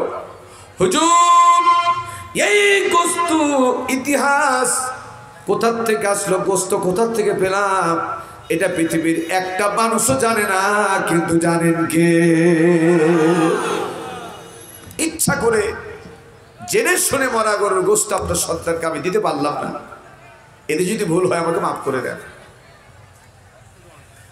আমার মায়েরা, মুহাদ্দিস আব্দুল্লাহ বিন মুবারক রাহমাতুল্লাহ আলাইহি চোখ দিয়ে দর করে পানি পড়ে আর বলে, তুমি আমাকে বাঁচাই দিলা, আল্লাহ তোমাকে হায়াত দারাজ করো। বিরাট কিয়ামতের ময়দানে বড় বিপদের সম্মুখীন থেকে বেঁচে গেলাম। এশা নামাজ আদায় করে ওই দিনই রাত্রিবেলা তিনি আসলেন। ব্যাগের ভিতর থেকে 3টা বান্ডিল টাকা বের করলেন। এটা দিয়ে 2 মাসের খাবার ক্রয় করে নাও, এটা দিয়ে কাপড় চোপড় নাও, আর বাকি টাকাটা দিয়া তুমি একটা ছোটখাটো ব্যবসা শুরু করো, ব্যবসার মধ্যে আল্লাহ বরকত দিবেন। এই চিন্তা করলেন। 3য় নাম্বার কথা বললেন, আমি তোমাকে টাকা দিলাম, এটা কারোর কাছে বলবা না। আজ থেকে মাত্র 20 দিন পরে আমরা আমার কাফেলা নিয়ে হজের উদ্দেশ্যে যেতাম, কিন্তু আমার এখন মন বলছে হজে যাওয়ার চাইতে তোমাকে টাকাটা দেওয়া আমার মনের মধ্যে জরুরি মনে হলো। জোরে বলবেন না? আমার ভাইরা, এইরকম হজের টাকাটা তাকে দিয়ে বাড়িতে প্রবেশ করলেন। দারোয়ানকে বলে দিলেন, যদি আল্লাহ পাক আমার হায়াত রাখেন 50টা দিন বাড়ির ভিতরে কাউকে ঢুকতে দিবা না, আমি যা আছি না কারোর কাছে বলবা না। ভাইরা আমার, অত্যন্ত গুরুত্বপূর্ণ বিষয় হলো, কোন এলাকার হুজুর যদি হজে যায়, ভালো আলেম যদি হজে যায়, তাহলে অনেকেই চাইবেন হুজুরের সাথে হজে যাব, হজটা ভালো হবে। ঠিক না? ঠিক জোরে বলেন না ঠিক কিনা? হজে গেলেই হবে না, আলেম ওলামার সাথে হজ করতে যাওয়া লাগবে। ঠিক না? ঠিক।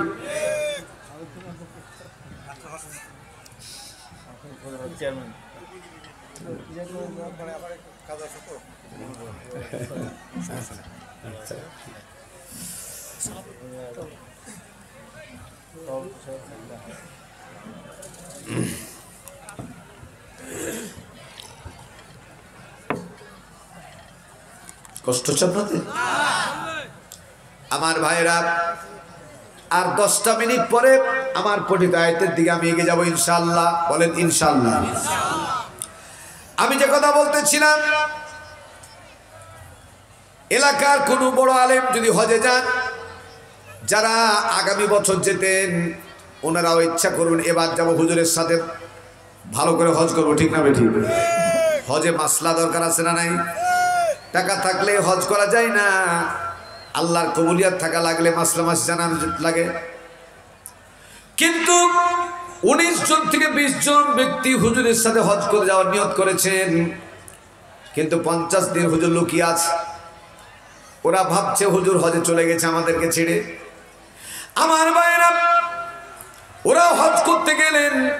19 জন ব্যক্তি হজ করে যখন তারা ফিরে আসলেন, আসার পরে তারা বাড়িতে ঢুকলো না। সর্বপ্রথম তারা মুহাদ্দিস হুজুরের বাড়িতে ঢুকলেন। ঢুকার পরে যিনি ছিলেন দারোয়ান, ওই দারোয়ানকে বললেন, একটু মেহেরবানি করে আল্লাহর হস্তে আমরা হজ ব্রত পালন করে এসেছি, একটু মেহেরবানি করে মুহাদ্দিস হুজুরকে বলেন তার সাথে সাক্ষাৎ না করে আমরা বাড়িতে প্রবেশ করব না। মুহাদ্দিস হুজুর শোনার পরে ফেল ফেল করে কান্না আরম্ভ করলেন, অনুমতি দিলেন ঢুকতে। সব কথাগুলি খুলে বললেন, হুজুর 1 নাম্বার, আমাদেরকে ছেড়ে আপনি হজে চলে গেলেন, এই কাজটা আপনি ভালো করেন নাই। 2 নম্বর হলো উল্টাটা।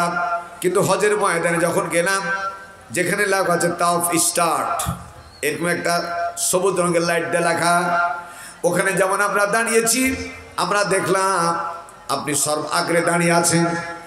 একটা তাওয়াফ আপনার সাথে করলাম, 2টা তাওয়াফ করলাম, ষষ্ঠ নম্বর তৌফিক গিয়া দেখলাম হাজরা আসওয়াদ দিয়ে আপনি তাকাচ্ছেন, আপনার শরীরটা স্পর্শ করলাম হুজুর, আমাদেরকে ছেড়ে আপনি এসেছেন, খুব মনটা খারাপ ছিল, কিন্তু আল্লাহ কাবার সামনে আপনার সাথে আমার দেখা করায় দিলেন। হুজুর অন্তত আমাদেরকে ছেড়ে হাজরা আসওয়াদে আপনি যাবেন না, যেমন ইশারা করেছি সুইচ অফ করলে যেমন লাইট বন্ধ হয়ে যায়, একটা সেকেন্ডের মধ্যে পাখির মতো উড়ে কোথাও চলে গেলেন, আর আপনাকে দেখতে পেলাম না। এই কাজটা কেন করলেন? আরো বাকি তিনজন বলতেছে আরাফার ময়দানে জাবালে রহমত পাহাড়ের উপরে দাঁড়ায় দোয়া করতেছিলেন, আপনার পিছনে গিয়ে বললাম হুজুর জাস্ট এক্সাম্পল উদাহরণ দিই, বাংলাদেশ আমাদের বাড়ি, বাংলাদেশের জন্য দোয়া করুন, ওখান থেকেও আপনি উড়ে চলে গেলেন। এরকম সবাই তিনজন তিনজন করে যার যার মতো কথাগুলি বলা শুরু করলেন। মুহাদ্দিস আব্দুল্লাহ বিন মুবারক রাহমাতুল্লাহ আলাইহি বললেন আমি আর সইতে পারি না, আর আমি সইতে পারি না, এই মুহূর্তে তোমরা চলে যাও, আগামী কালকে যদি আল্লাহ হায়াতে রাখেন, যদি আমি বেঁচে থাকি, তোমরাও যদি বেঁচে থাকো, আগামী কালকে জোহরের নামাজের পড়ার পরে তোমাদের প্রশ্নের জবাব দেব ইনশাআল্লাহ। সবাই জোরে বলেন ইনশাআল্লাহ।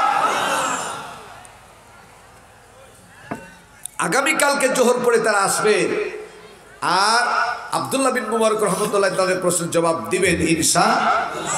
এই প্রশ্নের জবাব শোনা দরকার আছে না নাই? আছে না নাই? আল্লাহ তুমি সবাইকে তৌফিক দাও, বলেন আমিন। বিরক্ত হন নাই তো? পড়েন আমার সাথে, আউযু বিল্লাহি মিনাশ শাইতানির রাজীম, বিসমিল্লাহির রাহমানির রাহিম। আর-রাহমান আল্লামাল কুরআন খালাকাল ইনসানা আল্লামাহুল বায়ান। সাদ্দাকতা ইয়া রাব্বানা। পবিত্র কোরআনে কারীম 27 পারা। যারা কোরআন পড়তে জানেন সকলের সুপরিচিত একটি সূরা, সূরার নাম হচ্ছে সূরায়ে, জোরে বলেন সূরায়ে আর-রাহমান। এই সূরাটা লেখা আছে মাদানী সূরা। কি সূরা? মাদানী সূরা। কিন্তু তাকান আমার দিকে, একটা শব্দ যাতে ক্রস না হয়, ছুটে না যায়, তাফসীর ভিত্তিক আলোচনায় সেভাবে শুনবার চেষ্টা করবেন। লেখা আছে মাদানী সূরা, কিন্তু 1.5% রাবী বর্ণনা করেছেন এই সূরার মধ্যে 6টা আয়াত নাযিল হয়েছে মক্কায়। কোথায়? একটু জোরে বলবেন না? মক্কায়। আল্লাহ তুমি সাক্ষী, সেই ময়দানটা আল্লাহ তার গোলামকে চোখে দেখার তৌফিক দান করেছেন। আমি দেখে এসেছি। আপনারা যদি ধৈর্যহারা হয়ে না যান, এখানে অনেক শিক্ষা আছে, ধৈর্যহারা হয়ে না যান তাহলে প্র্যাকটিক্যাল, আমি যেহেতু আল্লাহ গেছিলাম, নিয়েছিলেন, আমি কি একটু বলবো? বিরক্ত হবেন না তো? বাংলাদেশের হাজিরা হজ করতে গিয়ে প্রায় 80%-এরও বেশি হাজিরা যেখানে থাকেন, ওই জায়গাটার নাম হলো মেসফালা। নাম কি? একটু উচ্চারণ করুন, আল্লাহ শুনুন। নাম হলো মেসফালা। মেসফালা রোড দেয়া 1.5 কিলোমিটার গেলে একটা ব্রিজ পাওয়া যাবে। এই ব্রিজটার নাম হলো কেদুয়া ব্রিজ। কেদুয়া ব্রিজ, কেদুয়া, হ্যাঁ কেদুয়া ব্রিজ। ভালো করে শুনেন, কেদুয়া ব্রিজের পরে 2টা পাহাড় আছে, পাথরের পাহাড়। এই পাহাড়ের পরে বিরাট একটা ময়দান, বিরাট ময়দান। এই ময়দানটার নাম হলো জান্নাল ময়দান। এই ময়দানে সূরা আর-রাহমানের এই 6টা আয়াত নাযিল হয়েছে, যারা বলেন সুবহানাল্লাহ। ঘটনা কিন্তু লম্বা। কিভাবে হচ্ছে, কিভাবে বাধাগ্রস্ত হলো, সাহাবীরা কিভাবে মায়ের খেলো, এই ঘটনা আছে এখানে, কিন্তু এতদূর পর্যন্ত সম্ভব হবে না। এতদূর বললাম যে এই ময়দানে নাযিল হয়েছে। 2 নম্বর হচ্ছে আল্লাহ তাআলা যতগুলি নাম আছে, আল্লাহ বলতে পারতেন আর রাহিম আল্লামাল কোরআন, আল্লাহ বলতে পারতেন আর সাত্তার আল্লামাল কোরআন, বলতে পারতেন আল গাফফার আল্লামাল কোরআন, কিন্তু কোনো কিছু না বলে তিনি বললেন আর রহমান আল্লামাল কোরআন। রাহিম যদি বলতেন কি ক্ষতি হতো?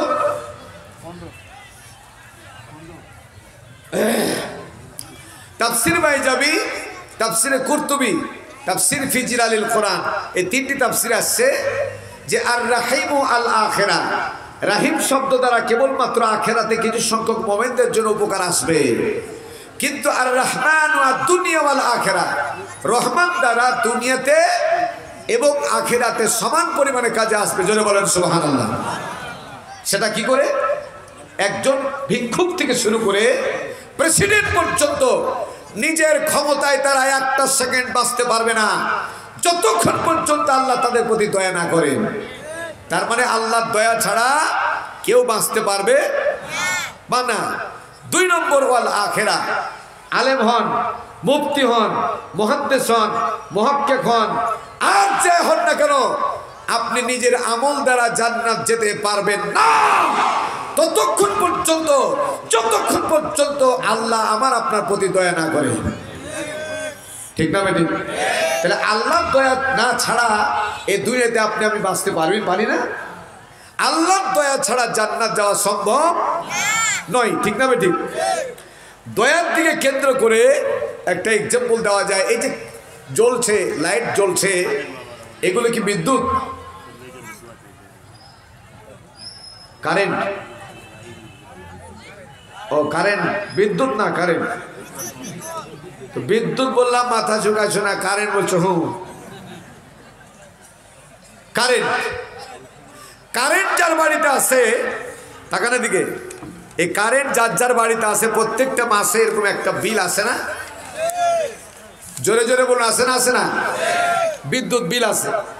এই বিদ্যুৎ বিল আপনি 1 মাস পরিশোধ করলেন না, 2 মাস করলেন না, 3 মাস করলেন না, চতুর্থ মাসে বিদ্যুৎ বিলে লেখা হবে বকেয়া 3 মাসের বিল সহ। এই মাসের বিল যদি এত তারিখের মধ্যে পরিশোধ না করা হয়, কর্তৃপক্ষ উইদাউট ইনফরমেশন আপনার লাইন বিচ্ছিন্ন করে দেবে। ঠিক কিনা ভাইরা আমার, বাবাজিরা আমার, কান খুলে শোনেন।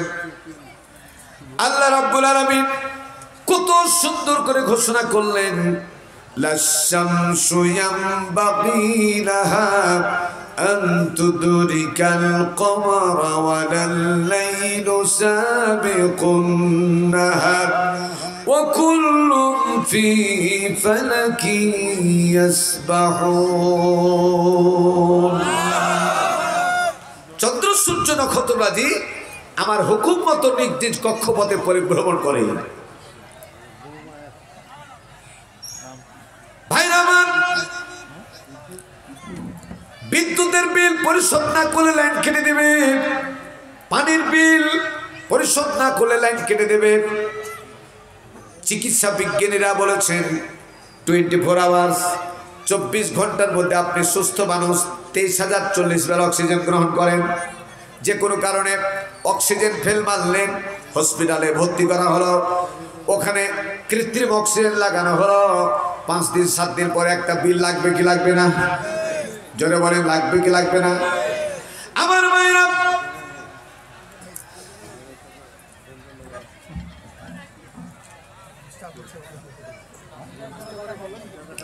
আমার বাবাজিরা,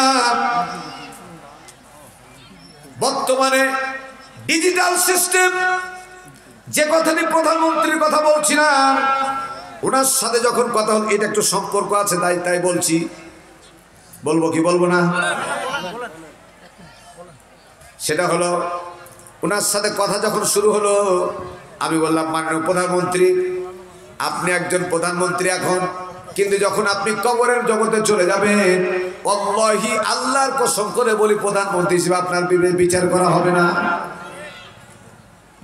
তাও ঠিক বলে না, ঠিক না বেটি? আলেম, মুহাদ্দিস, মুফতি, মুফাসসির, এই হিসেবে বিচার করা হবে না।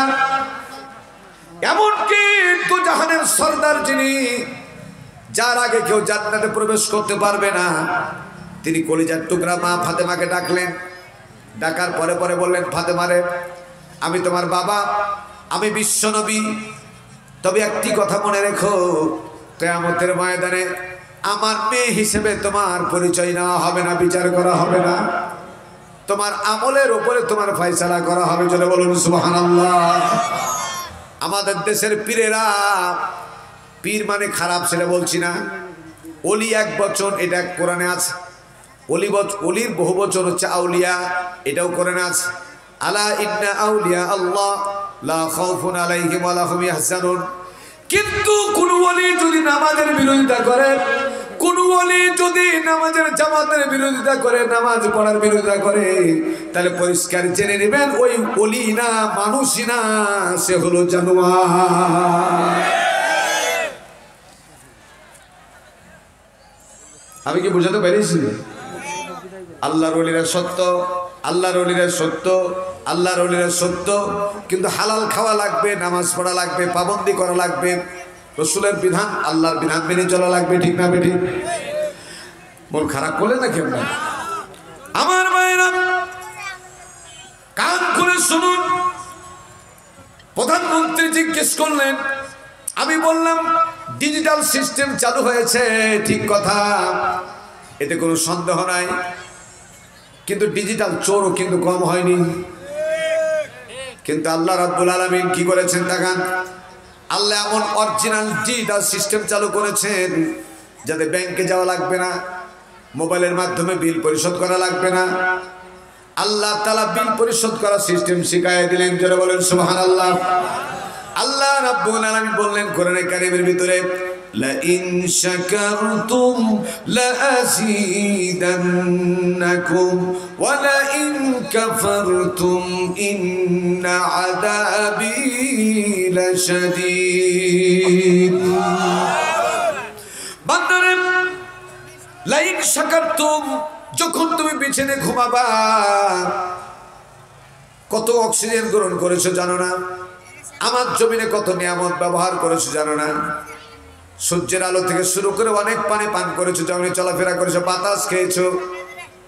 বান্দারে, একবার শুধু লা ইন শাকারতুম, আমার শুকরিয়া আদায় করে একটাবার পড়ে নাও, আলহামদুলিল্লাহি রাব্বিল, জোরে জোরে সবাই পড়েন, আলহামদুলিল্লাহি রাব্বিল আলামিন। একটাবার অন্তর খুলে যখন আলহামদুলিল্লাহ পাঠ করেছো বান্দা বান্দি, 24 আওয়ার 24 ঘন্টার সমস্ত বিল পরিশোধ হয়ে গেল।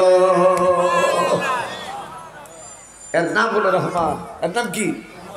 জোরে বলেন, চিৎকার করে, এর নাম কি? সে রহমান। তিনি বললেন, আর রহমানু আল্লামাল কুরআন। আমি পৃথিবীবাসীর উপরে আমার পক্ষ থেকে আমি যত দয়া করেছি, অনেক চুট এসছে আমার কাছে, স্লিপ এসছে, মোবাইল এসছে। আপনারা জানেন 1995 সালের 8ই রমজান থেকে বাংলাদেশ বেতার, বিটিভি ওয়ার্ল্ড, কয়েকটা টিভিতে আমি কাজ করি। আজানের কয়েকটা শব্দ শুনিয়েছি, বারবার বাবার মোবাইল করে, এখনো করছে, স্লিপ দিয়েছে। আর আপনারা লেখালেখি করেন না, আপনারা কি আজকে বাংলাদেশ বেতারে আজান শুনবেন? আজকে এখানে শুনবেন সবাই তো? কারা কারা শুনবেন হাত তুলেন তো মেহেরবানি করে। লিল্লাহে তাকবীর, লিল্লাহে তাকবীর। আল্লাহ তুমি তৌফিক দিও, জোরে বলেন আমিন। আজান হবে, প্রাসঙ্গিকভাবে যদি সঙ্গীত প্রয়োজন হয় সেটাও হবে। আল্লাহ কবুল করুন, বলেন আমিন। আমি যে কথা বলতেছিলাম, আল্লাহ তাআলা বললেন পৃথিবীবাসীর উপরে আমার পক্ষ থেকে আমি যত দয়া করেছি, আর রহমান ও আল্লামাল কোরআন, সবচাইতে বড় দয়ার নাম হলো বান্দা তোমাদেরকে আমি কোরআন দান করেছি। কোরআনের চাইতে বড় অনুদান আল্লাহর পক্ষ থেকে, কোরআনের চাইতে বড় প্রেজেন্টেশন পৃথিবীবাসীর জন্য আর নাই। ঠিক কিনা? চিৎকার মেরে বলেন ঠিক কিনা? আল্লাহ বলেন সবচেয়ে বড় নিয়ামত, আর নাস্তিকের গোষ্ঠীরা বলে এটা আমাদের সবচেয়ে বড় বিপদ। ঠিক না বেঠিক? ঠিক যদি হয় সাথে সাথে বলবেন, না হলে চুপ থাকবেন না। জোরে ঠিক না বেঠিক? আর একটি কথা বলছি, কোরআন কিন্তু শুধু মুসলমানদের কিতাব না। আল্লাহকে শুধু মুসলমানদের বলেন? আল্লাহ বলেছেন রব্বুল আলামিন। রব্বুল আলাম মানে কি? বিশ্বজগৎ। রব্বুল বিশ্ব জগতে যা আছে সব কিছুর মালিক কে? রাসূল হলেন রাহমাতুল লিল বিশ্ব জগৎ, সমগ্র বিশ্ব জগতের জন্য রহমত। কোরআন হচ্ছে যিকরুল লিল আলামিন, যিকরুল লিল মুসলিমিন বলা নাই, দেখছেন কথা? শুধু মুসলমানদের জন্য কোরআনে কথা বলা নাই। আল্লাহ যেমন সবার রব্বুল, বলেন রব্বুল, রাহমাতুল লিল, যিকরুল লিল আলামিন শব্দ আছে তিনটের ভিতরে। আল্লাহ সবার রব, মুহাম্মদ সাল্লাল্লাহু আলাইহি ওয়াসাল্লাম সকলের জন্য রহমত। কোরআন হচ্ছে সকলের জন্যই এই কোরআন। যারা যেভাবে যেভাবে মানবে কোরআন তাদের সাথে সেই রকম ব্যবহার করবে, ঠিক না ঠিক? ভাইরা আমার, বাবাজিরা আমার, এই কোরআনের কতগুলি বৈশিষ্ট্য আছে। আমার জানা মতো 19টা বৈশিষ্ট্যের কথা আমি জেনে থাকি, এরপরেও আছে, সব জানা নেই আমার। দুই একটা বলি। কোরআনের প্রথম বৈশিষ্ট্য হলো কারউন শব্দ থেকে কোরআন শব্দের উৎপত্তি হলো বহুল পঠিতব্য। তার কারণ আল্লাহ বোঝাতে চাইলেন আমার জমিনে এমন একটা সেকেন্ড নাই যে কোরআন পড়া বন্ধ আছে। সুবহানাল্লাহ বলেন। কোরআন তো কোরআন। নামাজের জন্য যে আজান দেওয়া হয়, আজানটা সর্বপ্রথম ফজর আজান শুরু হয় ইন্দোনেশিয়ায়। কোথায় হয় জোরে বলেন? ইন্দোনেশিয়ায় ফজর আজান প্রথম শুরু হয়, আর শেষ হয় কোথায়? আমেরিকায়। ইন্দোনেশিয়া থেকে আজান শুরু হয়ে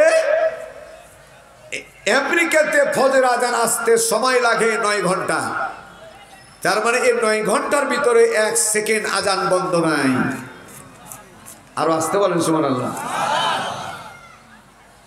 এমপি মহোদয় আমার ভাষা কি বুঝতে পারেন না নাকি? আমার ভাইরা, তাহলে ইন্দোনেশিয়ায় ভালো করে শুনেন, ইন্দোনেশিয়ায় ফজর আজান হলো, আমেরিকায় শেষ হলো, সময় লাগলো কতখানি? আবার এখানে আমেরিকায় যখন যে সময় ফজর আজান শুরু হলো, সেই সময় জাস্ট টাইম কিন্তু ইন্দোনেশিয়ায় জোহর আজান শুরু হয়ে গেল।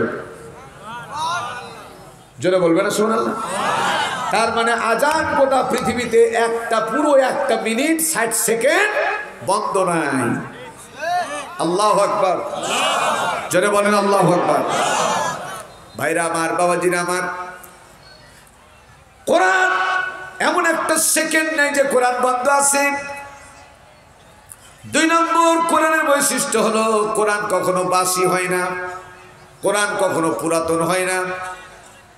জাস্ট এক্সাম্পল, যত সুন্দর সঙ্গীত গাওক না কেন, ভারতের গায়িকা হোক, বাংলাদেশের গায়িকা হোক, যত সুন্দর গান করুক না কেন, একবার শুনলেন, 2 বার শুনলেন, 3 বার শুনলেন, কিন্তু 50 বারের বার ওই গানটাকে আর আপনাকে ভালো লাগবে? জবাব দেন, ভালো লাগবে না। কিন্তু জাস্ট এক্সাম্পল, আমার এখানে 70 বছর বয়সের কোনো মানুষ আছে না নাই? 70 বছর যদি বয়স হয় তাহলে 10 বছর মাইনাস করে দেন, থাকলো কত? জোরে বলেন। 60 বছর মনে করলাম নামাজ ঠিক মতো পড়ে, 60 বছর যদি নামাজ পড়ে, তাহলে সুন্নত নামাজের সূরা ফাতিহা রাসূল বললেন, সভাপতি সাহেব আপনারাও কিন্তু কথাগুলো শোনা দরকার আছে, আর কথা বলবেন না প্লিজ, মাফ করবেন। 60 বছর সুন্নত নামাজ পড়েছেন সূরা ফাতিহা দিয়া, লা সালাতা ইল্লা বিফাতিহাতিল কিতাব, সূরা ফাতিহা ছাড়া নামাজ। এদিকে তাকাও, এদিকে তাকাও। সুন্নত নামাজের সূরা ফাতিহা, ফরজ নামাজের সূরা ফাতিহা, নফল নামাজের সূরা ফাতিহা। 60 বছর থেকে সূরা ফাতিহা দিয়ে নামাজ আদায় করলেন, একটা সেকেন্ডের জন্য আপনার মনে প্রশ্ন জাগে না? 60 বছর থেকে সূরা ফাতিহা দিয়ে নামাজ আদায় করলাম, পুরানা হয়ে গেছে, বাসি হয়ে গেছে, আর ভালো লাগে না, অন্য সূরা পরিবর্তন করে নামাজ পড়বো, মনের মধ্যে একটা সেকেন্ডের জন্য কোনোদিন কোনো প্রশ্ন জাগছে নাকি? জাগার সম্ভাবনা আছে? জাগতে পারে। ভাইরা আমার, বাবাজিরা আমার, আল্লামা শেখ সাদী রহমাতুল্লাহ আলাইহি এই ব্যাপারে একটা তথ্য দিয়েছেন, বলবো কিনা? আমার ভাইরা, মাফ করবেন, ভুল বুঝবেন না, যেটা সত্য বলছি আমি। এখন ক্লাস 3 থেকে 2 থেকে শুরু করে যত বইগুলো আছে ম্যাক্সিমাম বইয়ে নাস্তিকদের ঘটনা জীবনে লেখা ভর্তি করে শেষ করে ফেলেছে। আদর্শ শিক্ষা যাদের দেওয়া হবে নবীদের সাহাবীদের, এগুলি জায়গা পায় নাই। কারণ হলো যারা লিখনের দায়িত্ব আছে, যারা মূল মন্ত্রের দায়িত্ব আছে, যাদের কথার দ্বারা কলমের দ্বারা এদিক ওদিক হয়, তারা ম্যাক্সিমাম জায়গায় তারা নাস্তিক বসে আছে। যার কারণে প্রকৃত শিক্ষা যারা পাবে, ছোট ছোট বাচ্চারা, আমি চ্যালেঞ্জ করলাম, যদি আপনি ছোট থাকতে ব্রেনের মধ্যে 40টা হাদিস সন্তানদের ঢুকিয়ে দিতে পারেন, নামাজের শিক্ষা ঢুকিয়ে দিতে পারেন, সালামের শিক্ষা, আদব কায়দার শিক্ষা দিতে পারেন, বেঁচে থাকা পর্যন্ত বিপথে যাবে না। কিন্তু গোড়াটাই হয়ে গেল খারাপ, দিনী শিক্ষা থেকে বঞ্চিত হয়ে গেল, যার কারণে সে টালমাটাল বিভিন্ন দিক দিয়া, বাপের সাথে খারাপ ব্যবহার, দুর্ব্যবহার, বাপ এসে দোয়া করে, হুজুর বাপের সন্তানদের জন্য দোয়া করছি, একটু দোয়া করে দেন, এই করে কেনে দোয়া করবো না, তো হঠাৎ করে কালকে আমাকে একটা থাপ্পড় মেরে দিছে। কেন থাপ্পড় মারলো? বলছে মদ লিয়াই, মদ আমাকে বলছে মদ লিয়াই, এই কথা বলতে গিয়ে থাপ্পড় মেরে দিয়েছে। আচ্ছা বলেন তো, দিনী শিক্ষা যদি থাকতো, কোরআনী শিক্ষা থাকতো, আদর্শ শিক্ষা থাকতো, এই সন্তান কুসন্তান কখনো কোনোদিন বাপকে থাপ্পড় মারতে? থাপ্পড় তো দূরের কথা, এখন নিজের বাপকে নিজে জবাই করছে। কথা বলে ঠিক কিনা? ঐশীর মতো অনেক নারীরা, ঐশীর মতো অনেক মেয়েরা আজকে প্রত্যেকটা ঘরে ঘরে না হলেও ম্যাক্সিমাম ঘরে তৈরি হয়ে গেছে। তার কারণে হচ্ছে ইসলাম থেকে অনেক দূরে সরে গেছে, কোরআন থেকে অনেক দূরে সরে গেছে, আদর্শ থেকে অনেক দূরে সরে গেছে। ঠিক না ঠিক? আল্লামা শেখ সাদি রহমাতুল্লাহ আলাইহি ক্লাস 3-র আমার এখনো বইটা রেখেছি আমি, তাকালে লিখে তিনি বলছিলেন, বাংলাটা বলছি আমি, গন্ধ মধুর করদম বলে একদা দিলেন বন্ধু ছিলাম যখন নাইতে, সঙ্গীর গুণ পশিয়াছি মম মাঝে গো, নইলে কাদার সুবাস কি এত পাইতে।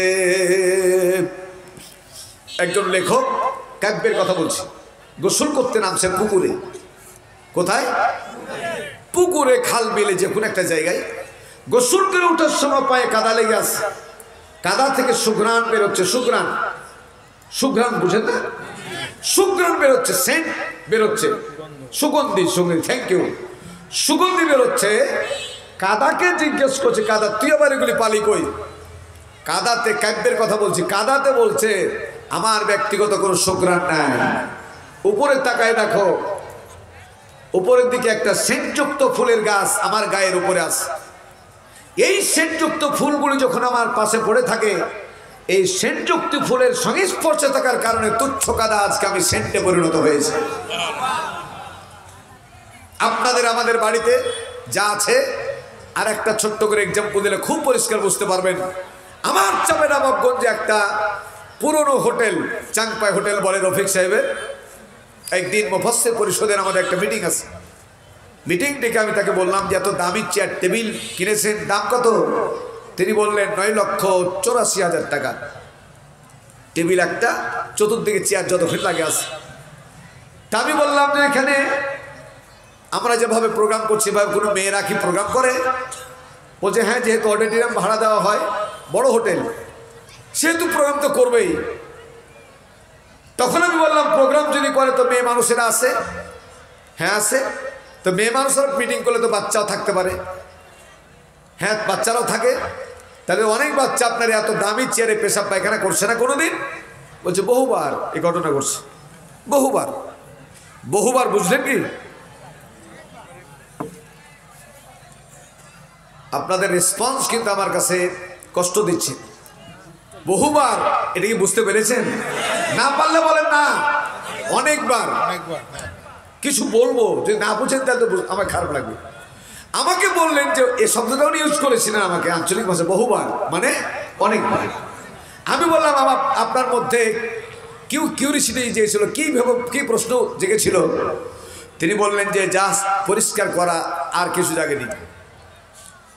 তো মাওলানা আব্দুল বাসির সাহেব, আপনার কথার মধ্যে কি যেন একটা লুকিয়ে আছে। আমি বললাম সঠিক। 10 লক্ষ টাকার সামগ্রী, কাঠের সামগ্রী, পেশাব পায়খানা লাগছে, ধোয়া পরিষ্কার করা ছাড়া আপনার মনের মধ্যে কোনো প্রশ্ন জাগে না। কিন্তু একটা কোরআন যার উপরে রেখে পড়া হয় তার নাম কি? মাশাআল্লাহ, এই তো সুন্দর কথা। তার নাম কি? রেহাল। এই রেহালের দাম কয় লক্ষ টাকা? 1 লক্ষ, 1000, 50 টাকা, 200 টাকা, এর মধ্যে রেহাল পাওয়া যায়। ঠিক না বেটি? ভাইরা আমার, বাবাজিরা আমার, চলতে ফিরতে গিয়ে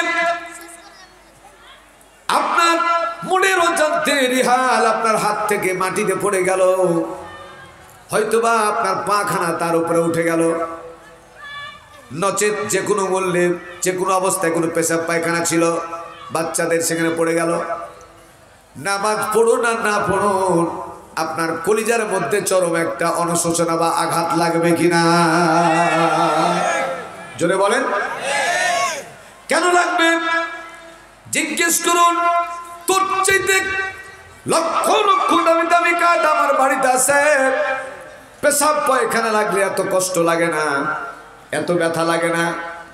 কিন্তু কোরআনের রেহেলে যখন আপনার পা লেগে গেল, আপনার মনের অজান্তে চোখ দিয়ে দরদর করে পানি আসবে।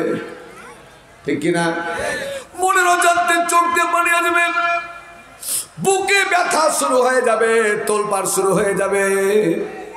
না জানি কোন দিক গেলে কার কাছে গিয়ে মাপ পাবো, কিভাবে আল্লাহ মাপ দেবে জানি না, পাগল পারা হয়ে যায়। এবার আপনি মনের অজান্তে কাঠকে জিজ্ঞেস করুন, কাঠ রে, তোর চাইতে দামি দামি কাঠ আমার বাড়িতে আছে, লক্ষ লক্ষ টাকা দামের কাঠ, কিন্তু পেশাব পায়খানা লেগে গেল পরিষ্কার করা ছাড়া মনে কিছু জাগে না। কিন্তু তোমার পা, তোমার গায়ের উপরে আমার পাটা উঠলো, অথবা নিচে পড়ে গেছ, আমি সহ্য করতে পারি না, অস্থির হয়ে গেলাম, আমার জীবনটা কেমন হয়ে গেল। বলো দেখি, তোমার এত মূল্য কেন, তোমার সম্মান কেন? মনের অজান্তে, মনের অজান্তে কাঠ বলবে, রেহাল বলবে, ও আল্লাহর বান্দা, আমার ব্যক্তিগত কোনো সম্মান নাই, মর্যাদা নাই, সঙ্গীর গুণ পশিয়াছি মম মাঝে গো, নইলে কাঠের মূল্য কি এত বাড়ত? আমার তেমন কোনো সম্মান নাই, আমার তেমন কোনো মর্যাদা নাই, আমার সঙ্গী হলো কোরআন। আমার সঙ্গী নাম কি? আরো জোরে, আর রহমান আল্লামাল।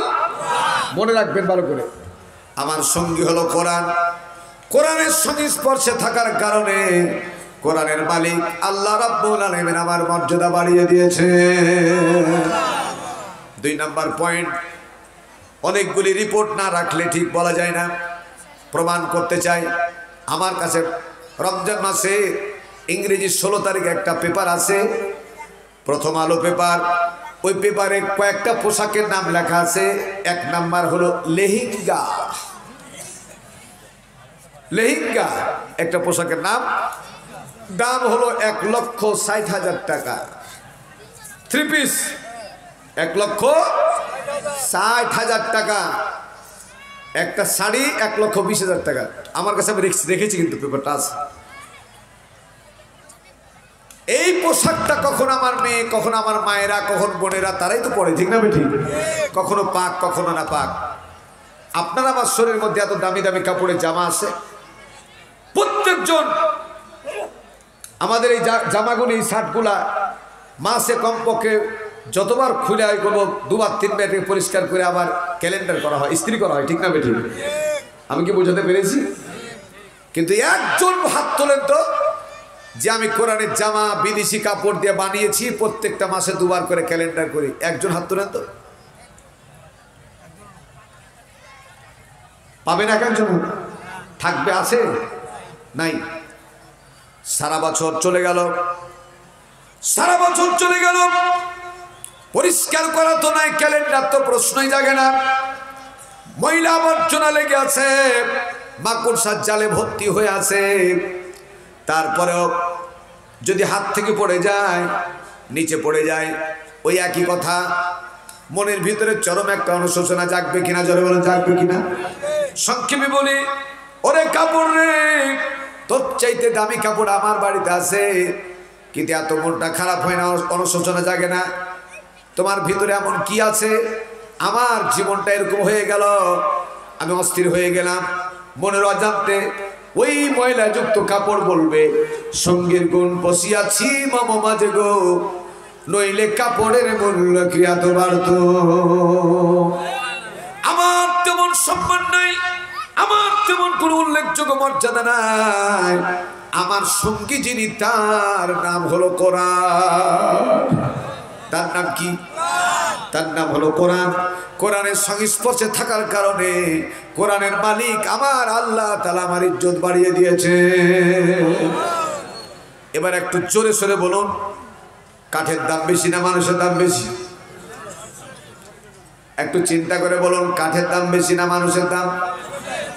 কাপড়ের দাম বেশি না মানুষের দাম? মানুষের দাম কে বাড়ালেন? লাকাদ খালাকনাল ইনসানা ফি আহসানি তাকওয়িম।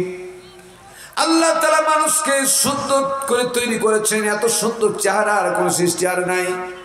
ওয়ালাকাদ কাররামনা বানি আদম, আর মর্যাদার দিক দিয়ে সবচেয়ে মর্যাদাশীল হলো মানুষ। কথা বলে ঠিক কিনা? হাতি এত শক্তিশালী প্রাণী, তারপরে মানুষের কাছে কাবু, ঠিক না বেঠিক? এটা কে কাবু করালছেন? আল্লাহ মর্যাদা দিয়েছেন। আমার মায়েরা, এতক্ষণ পর্যন্ত যে কথা বললাম, মা বোনেরা একটু ধৈর্য ধরুন, আপনাদের জন্য বিরাট গুরুত্বপূর্ণ তথ্যবহুল আলোচনা আছে। খলাকাল ইনসান যখন যাব আমি ইনশাআল্লাহ, যে কথা বলতেছিলাম আবার শুনুন আমার ভাইরা। তাহলে কাঠের চাইতে মানুষের দাম বেশি, কাপড়ের চাইতে মানুষের দাম বেশি। ওই মানুষগুলি যদি কোরআনওয়ালা হয়ে যেত, ওই মানুষগুলি কোরআনের প্রেমিক হয়ে যেত, কেমনে কোরআনওয়ালা হবে? জিজ্ঞেস করুন, মানুষগুলি কেমনে কোরআনওয়ালা হবে? আল্লাহ নবী স্পষ্ট জবাব দিলেন, মান ক্বারাআল কুরআনা ফাস্তাজহারাহু ফাহাল্লা হালালাহু ওয়া হাররামা হারামাহু আদখালাল্লাহুল জান্নাহ আও কামা ক্বালা নবী সাল্লাল্লাহু আলাইহি সাল্লাম। যারা বলেন সুবহানাল্লাহ। যে ব্যক্তি, কোন দলের লোক কোরআন পড়লো লেখা নাই, যে ব্যক্তি কোরআন পড়লো আর কোরআনের ভিতরে হালাল গুলাকে হালাল জানলো আর মানলো, আমল করলো, ও হাররামা হারামাহু, হারাম গুলাকে জানলো আর আমল করলো, বর্জন করলো, আদখালাল্লাহুল জান্নাহ, ওই ব্যক্তি ডাইরেক্ট আল্লাহ পাকের জান্নাত চলে যাবে। চিৎকার মেরে বলেন সুবহানাল্লাহ। আর একটু জোরে বলেন সুবহানাল্লাহ। ভাইরা, বিনা হিসাবে বিনা বিচারে জান্নাত আর জাহান্নামের একটা ফয়সালা আল্লাহ করে দিয়েছেন। এক, মাহে রমজান মাসের রোজা যদি কাউরি কবুল হয়, তাহলে যে দরজা দিয়ে জান্নাত যাবে, এই দরজার নাম হচ্ছে বাবে রাইয়ান। একবার বলেন তো উচ্চারণ করে, রাইহান লয়, রাইয়ান। আল্লাহ রাইয়ান নামক দরজা আমাদের কবুল করে নিও। দুই নম্বর, কোরআন যদি কারোর পক্ষে সুপারিশ করে, যে দরজা দিয়ে জান্নাত যাবে, এই দরজার নাম হচ্ছে বাবে নাঈম। বাবে নাঈম। তিন নম্বর হচ্ছে কোরআন। আল্লামা ইমাম গাজ্জালী রহমাতুল্লাহ আলাইহি লিখেছেন, কোরআন যদি কারোর পক্ষে সুপারিশ করে, তাহলে কোনো বর্ণনায় পাওয়া যায় কোরআনকে আল্লাহ তাআলা এই রানীর শঙ্কর এখানে একটা বিরাট গোরস্থান আছেন, দেখছেন? এই এলাকায়ও আছে, সব জায়গাতেই আছে। যদি আল্লাহ তাআলা কবুল করেন, তাহলে এই কবর থেকে কোরআনকে আল্লাহ সাথী বানিয়ে দেবেন। সুবহানাল্লাহ। চিৎকার মেরে বলেন সুবহানাল্লাহ। তা কি করে, কেমনে কোরআন সাক্ষী দিবে, কিভাবে কোরআনকে আপনি পাবেন? ধৈর্য ধরে থাকতে পারবেন? একটু পারবেন তো ইনশাআল্লাহ? হ্যাঁ ভাইরা আমার, কান খুলে শুনেন। আপনারা এতদিন পর্যন্ত আমরা জেনেছি যে কবরে যখন কোনো মানুষকে রাখা হয়, তখন কবরে নামার সময় পরে পরে সওয়াল জবাব করার জন্য ফেরেশতারা আছে। আসে না? আসে না? আসে না? আসে না? ফেরেশতার নাম কি?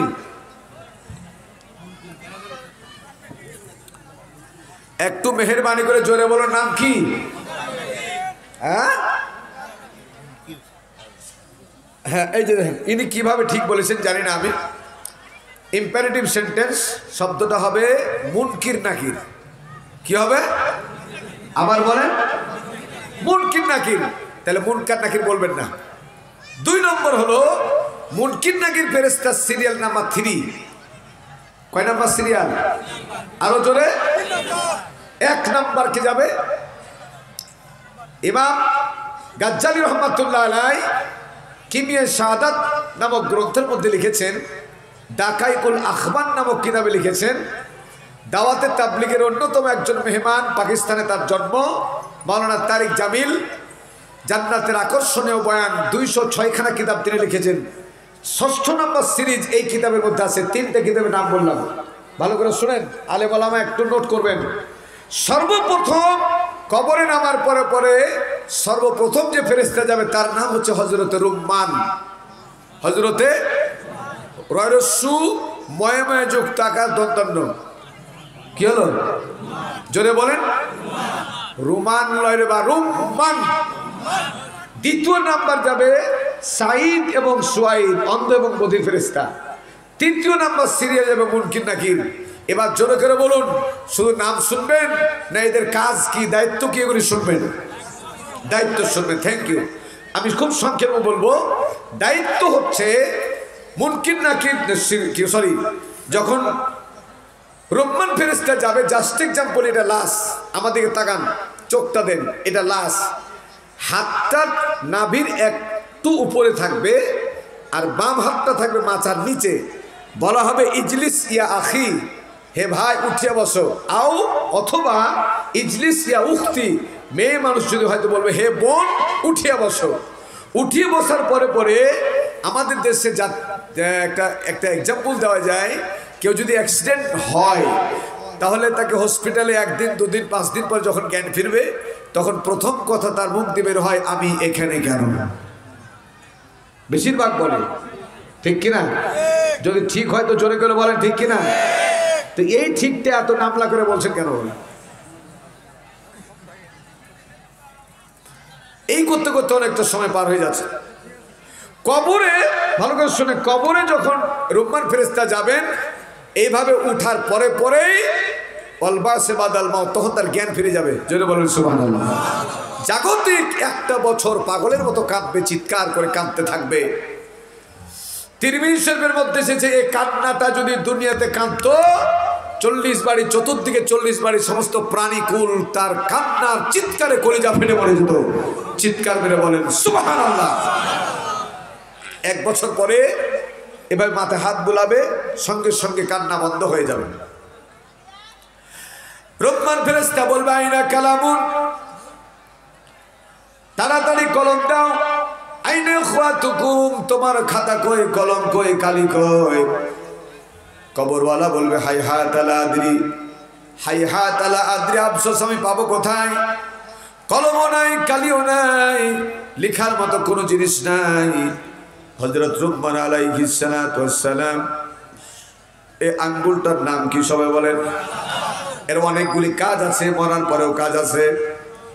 আশহাদু আল্লা ইলাহা ইল্লাল্লাহ বলি কিনা, বলি কিনা? এই হাতখানে আঙ্গুলটাকে রুম্মান আলাইহিস সালাম বিসমিল্লাহ বলে জোরে করে টান দিবেন, আল্লাহ তাআলা তাকে কলম বানিয়ে দিবে। জোরে বলুন সুবহানাল্লাহ। কাপড়ের এক টুকরো কাপড় নিয়া, এই কাপড়ে সিগন্যাল, যেমন সাংবাদিকরা লিখে ওই রকম সিগন্যাল লেখা শুরু করবে। আর তাকান জিহ্বাটাকে লম্বা করে টান দেওয়া হবে। টান দেওয়ার সাথে সাথে কলম নামিও আঙ্গুল দিয়ে যখন দাগ দিবে, ডান দিকের দাগ দিয়ে সবুজ কালি বেরিবে, বাম দিকের দাগ দিয়ে লাল রঙের কালি বেরিয়ে আসবে।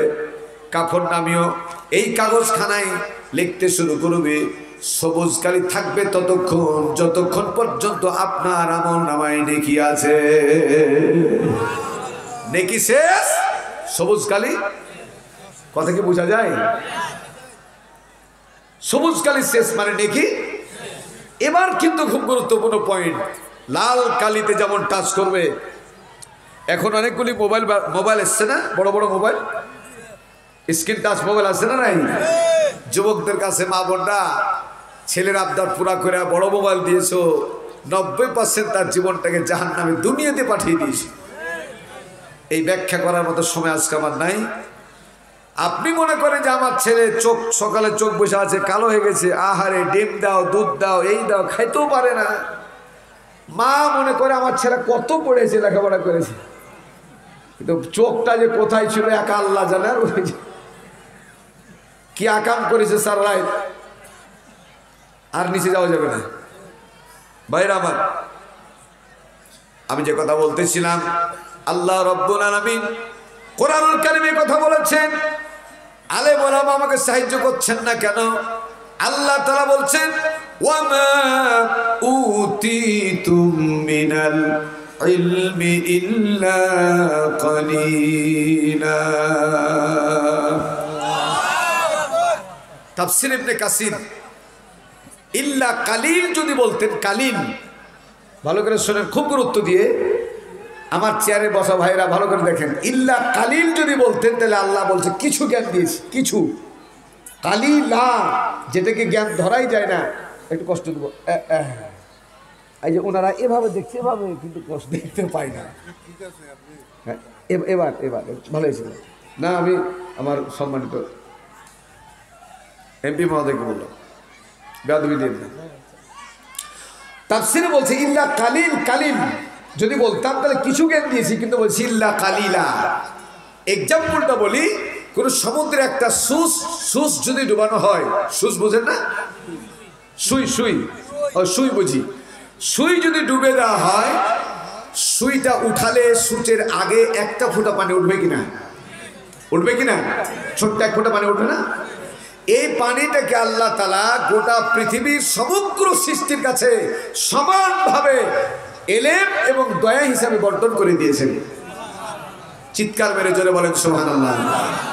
এক্সাম্পল, এমনি সময় মুরগি আপনাকে দেখলে পালায়ে যাবে, কিন্তু যখন মুরগির বাচ্চা হবে, বাচ্চাকে নিয়ে যখন ঘুরবে মুরগি, তখন দেখবেন মুরগির পাশ দিয়ে যেমন আপনি যাবেন, মুরগি কিন্তু আপনাকে এরকম ডানাটা এরকম ফলিং করে দিয়ে আপনাকে ভয় দেখাবে, কামড় দিবে, ঠিক না বেঠিক?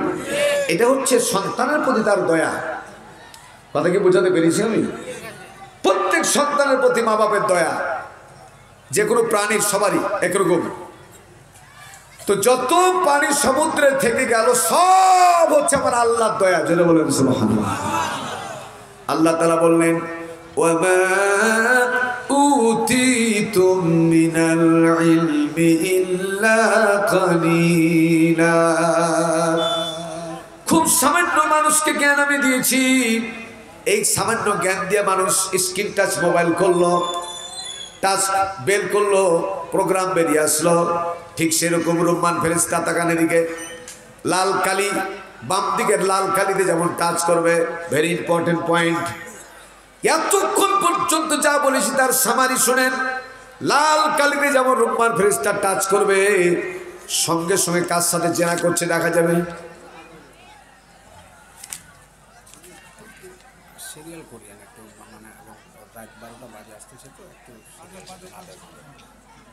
সঙ্গে সঙ্গে এরকম করে দেখতে পাবে কার সাথে জেনা করতেছ, স্ত্রীর সাথে কি ব্যবহার করতেছ, রাতের আধারে মা বাপের সাথে কি আচরণ করছো, খাদ্যে ভেজাল দিতেছ, জমিনের আইল ঠেলছ। আপনার দ্বারা আমার দ্বারা যত অপকর্ম সব আপনি দেখতে পাবেন। তাহাজ্জুদ পড়েন, তিনিও দেখতে পাবেন। কথা কি পরিষ্কার? কথা কি পরিষ্কার? যে যা আমল করেন সব দেখতে পাবেন। রহমান ফেরেশতা লাল কালি যেমন টাচ করবে, সমস্ত গুনাহের কাজগুলি যখন ভেসে উঠবে, রহমান ফেরেশতা বলবে, আমি তোমাকে সইতে পারি না, এই মুহূর্তে তুমি বেরিয়ে যাও, আমার কাছ থেকে তুমি চলে যাও। রহমান ফেরেশতা নট প্রেসার ক্রিয়েট, কোনো চাপ দিবে না, প্রেসার ক্রিয়েট করবে না। একটি মাত্র কথা আফসোস করে বলে চলে যাবে, হাইরে হতভাগা, হাইরে কপাল পোড়া, আমি তো আর তুমি আর আমি কবরে শুধু একাই আছি, তুমি ছাড়া আমি ছাড়া আর কেউ নাই। আমার সামনে তোমাকে এত লজ্জা লাগছে, তোমার হাত নিয়ে কতগুলি আলেমকে জবাই করেছ, সুইচকে বন্ধ করে দিয়া রক্তে লালে লাল করে দিয়েছ, পানি দিয়া ধুয়ে ফেলে দিয়েছ, যা করেছ। স্ত্রীকে রাতের আধারে দরজা লাগায়া পশুর মতো পিটিয়েছ, মা বাপকে ভাত দিবে না যার কারণে রাতের আধারে রেল লাইনে ফেলে দিয়েছ। এরকম ঘটনা আছে না নাই? চিৎকার করে বলেন না আছে না নাই? সেদিন সব দেখতে পাবে। আর আল্লাহ পাক কিভাবে বলবেন, হতভাগারে আজকে আমার সামনে তুমি লজ্জা পাচ্ছ, কিন্তু কিয়ামতের ময়দানে তোমার জীবনের ইতিহাস কোটি কোটি মানুষের সামনে তুলে ধরা হবে আর বলা হবে ইকরা কিতাবাকা কাফা বিনাফসিকাল ইয়াওমা আলাইকা হাসিবা। ইকরা কিতাবাক, দেখো, বিনাফসিকাল ইয়াওমা আলাইকা হাসিবা, তোমার হিসাবের জন্য তুমি যথেষ্ট, উকিল লাগবে না, ব্যারিস্টার লাগবে না। দেখো কি ঘটনা ঘটিয়েছে।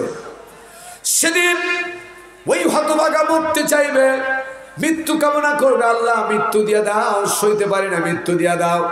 19টা জায়গাতে কবর থেকে কিয়ামত পর্যন্ত 19টা জায়গাতে মরতে চাইবে, কিন্তু আল্লাহ তাআলা বলবে সুম্মা লা ইয়ামুতু ফিহা ওয়া লা ইয়াহইয়া, আর তোর মৃত্যু হবে না, বাঁচবেও না। জোরে বলেন নাউজুবিল্লাহ। ভাইরা আমার, এটা বলে চলে যাবে। দ্বিতীয়বার আসবে সাইদ এবং সোয়াইব ফেরেশতা, তাদের কাজ হচ্ছে রিমান্ডে নেওয়া। চিৎকার করে জোরে একবার বলুন কিসে নেওয়া? সবাই বলুন কিসে নেওয়া? রিমান্ড বুঝেন না? বুঝেন না? বাংলাদেশের লোক তো রিমান্ড বোঝা খুব সহজ। বাবা আমার ভাইরা, এই রিমান্ডে নেওয়া দায়িত্ব নিয়ে সাইদ এবং সোয়াইব ফেরেশতা যখন হাজির হবে, তখন তাকান আমার দিকে। সাইদ ফেরেশতার চোখটা থাকবে কেমন দেখেন এদিকে। সাইদ ফেরেশতার চোখটা থাকবে নীল বর্ণের। জোরে বলেন কি বর্ণের? 100টা উহুদ পাহাড় যদি তার চোখে ছেড়ে দেওয়া হয়, জোরে বলেন কয়টা? 100টা উহুদ পাহাড় যদি একটা চোখে তার ছেড়ে দেওয়া হয়, তাহলে মনে হবে একটা সরিষার দানা ছেড়ে দেওয়া আছে। জোরে বলবেন না সুবহানাল্লাহ? মনিটা থাকবে উহুদ পাহাড় বরাবর। আপনার আমার এলাকায় একটা লোহাকে আর একটা লোহাতে যদি জোর দেয়, তাহলে একটা স্টিক এরকম করে প্লাস মাইনাস ধরলে চচ্চর করে আগুন জ্বলে। ওটাকে কি বলে? কি বলে ওটা? হ্যাঁ,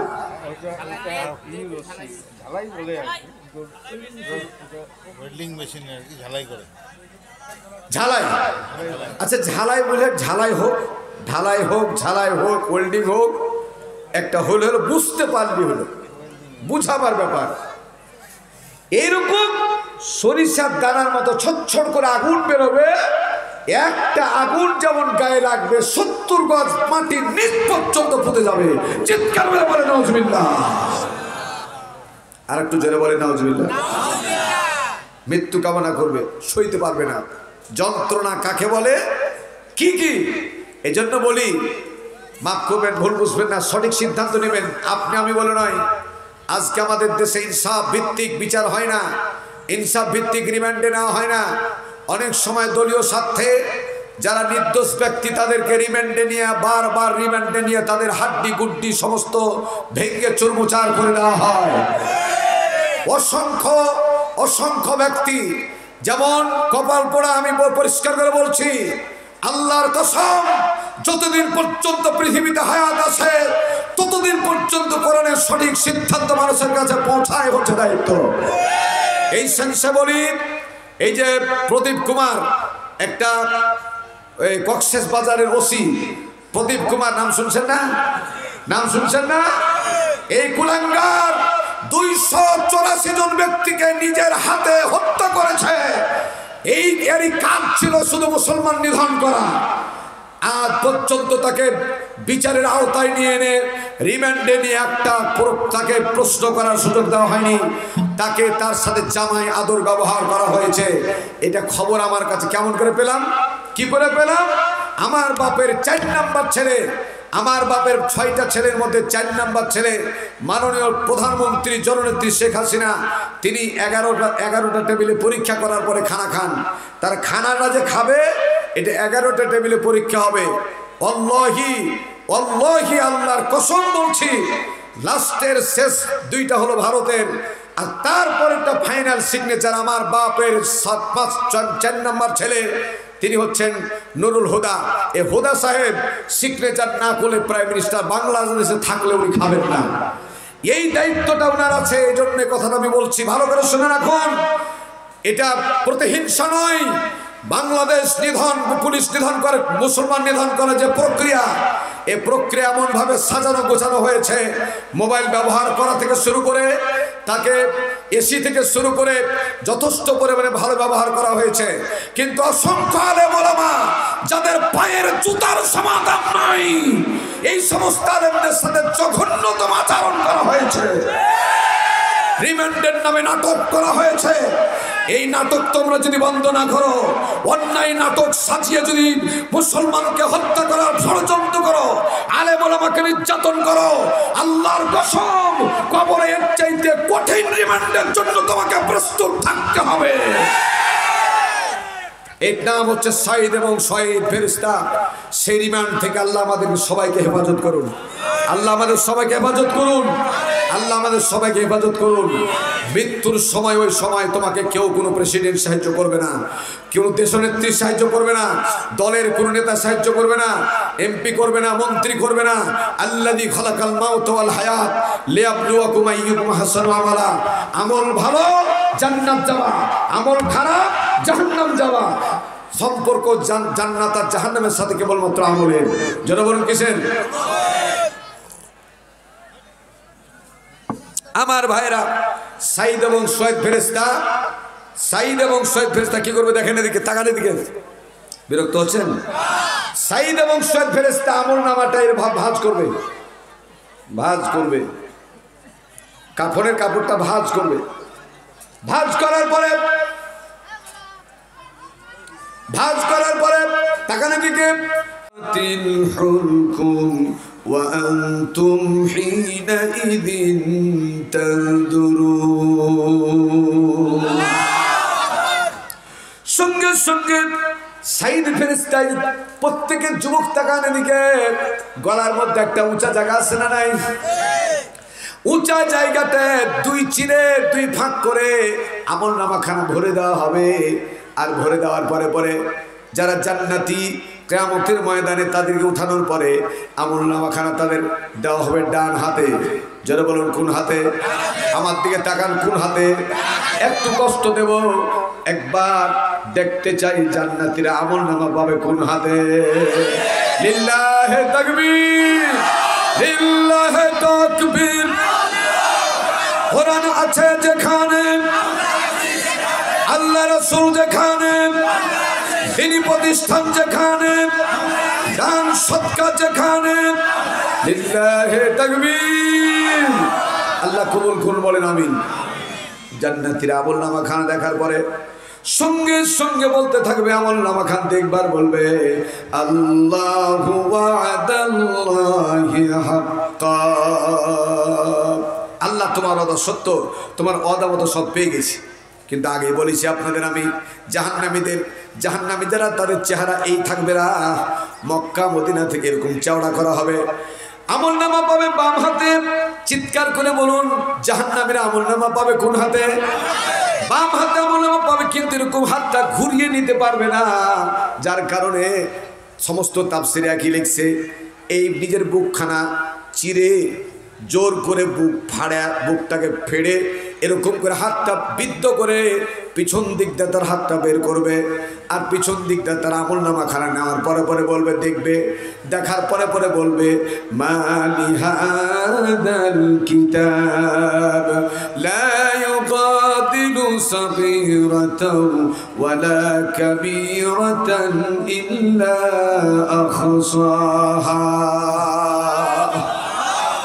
কি আফসোস, কি এমন একটা আমল নামা পেলাম, লা ইউগাদিলু সাগীরাতাও ওয়ালা কাবীরাতান ইল্লা আখসাহা। আরে ছোট গুনাহ করেছি লেখা আছে, বড় গুনাহ করেছি লেখা আছে, জেনা করেছি লেখা আছে, ব্যভিচার করেছি লেখা আছে, স্ত্রীকে নির্যাতন করেছি লেখা আছে, ছেলেকে কম বেশি করে দিয়েছি লেখা আছে। আমার দেশের কথা বলছি, আপনাদের নাই মনে হয়। আমার দেশের অনেকগুলি হাজি আছে, হজ করতে যাওয়ার আগে ভালো ভালো দামি দামি সম্পদগুলি বেটার নামে লিখি দিয়া মেয়েকে শুধু মাথায় হাত দিয়ে বলছে, মা তোকে দোয়া দিয়ে গেলাম। ওরা কি দিল? জমি। ওকে দিল দোয়া। এই হারাম করে আর হজ কবুল হবে? জোরে বল। 1000 বার হজ করলো, মদিনা মক্কা হজ যাবে না, কারণ তুমি বাংলাদেশে হজ বিক্রি করে দিয়েছো। ঠিক না ঠিক? আসতে বলো কেন, জোরে বলো ঠিক না ঠিক? আমার মায়েরা, এই জন্য বলছি, যা করেছো সব যখন দেখতে পাবে, তখন ওই ওই ওই জাহান্নামীরা বলবে, আল্লাহ আমার বিরুদ্ধে তোমার ফেরেশতারা মিথ্যা কথা লেগেছে, মানে ঘুষ দেয় না তার লাগে মিথ্যা দিয়েছে। নাউজুবিল্লাহ বলেন, আর একটু জোরে বলেন নাউজুবিল্লাহ। এই জন্য আপনাদের কাছে বিনীত অনুরোধ, বাকি কথাগুলি সব আমি আলোচনা করবো এখন ইনশাল্লাহ। একজনও উঠাউটি করবেন না, রাজি আছেন কিনা? যত বাকি কথা আল্লামা মুহাদ্দিস মোবারক রহমাতুল্লাহ আলাইহি জোহরের সময় নামাজ পড়ে আসবে, সব খুলে বলবো, কথা মনে আসে না নাই? ভাইরা আমার, বাবাজিরা আমার, আয়াতের তাফসীর যত সাধ্য আমরা চেষ্টা করবো বলার জন্য। ভাইরা আমার, হযরত ওমর ফারুক রাদিয়াল্লাহু, একটু ওখান থেকে একটু ছেড়ে আসলাম। আল্লাহর কসম, আমি মুসাফির, এদিক ওদিক উঠাউটি করবেন না। আমি যে কথাটা বলতে যাচ্ছিলাম, রাসূলের কাছে হযরত ওমর ফারুক রাদিয়াল্লাহু তাআলা আনহু গেলেন, ইয়া রাসূলুল্লাহ, আমি মা বাপের কাছ থেকে পারমিশন নিয়েছি, আপনি হজের উদ্দেশ্যে আমাকে সুযোগ করে দিন। আল্লাহ নবী একটু মুচকি হাসলেন আর বললেন, যাও, আল্লাহ তোমার দরবারে হজ কবুল করুন, তোমার আল্লাহর দরবারে তোমার হজ কবুল হবে, যাও। চলে যাচ্ছেন। ইয়া ওমর তালহুনা, একটু ফিরে আস, একটু ঘুরে আসো। হযরত তোমার যখন রাসূলের কাছে ঘুরে আসলেন, আল্লাহ নবী তৎক্ষণাৎ বললেন, ভালো করে শোনেন, ইয়া ওমর, ইয়া ওমর, তোমাকে একটা আমি ওসিয়ত করলাম। কি করলাম? তোমার কাছে একটা ওসিয়ত রইল। মক্কা আল মুকাররমা, মদিনাতুল মুনাওয়ারায় 178টা জায়গা আছে। 178টা জায়গায় আল্লাহ তাআলা দোয়া কবুল করার ওয়াদা করেছেন। সুবহানাল্লাহ বলেন। মক্কা আল মুকাররমা, মদিনাতুল মুনাওয়ারায়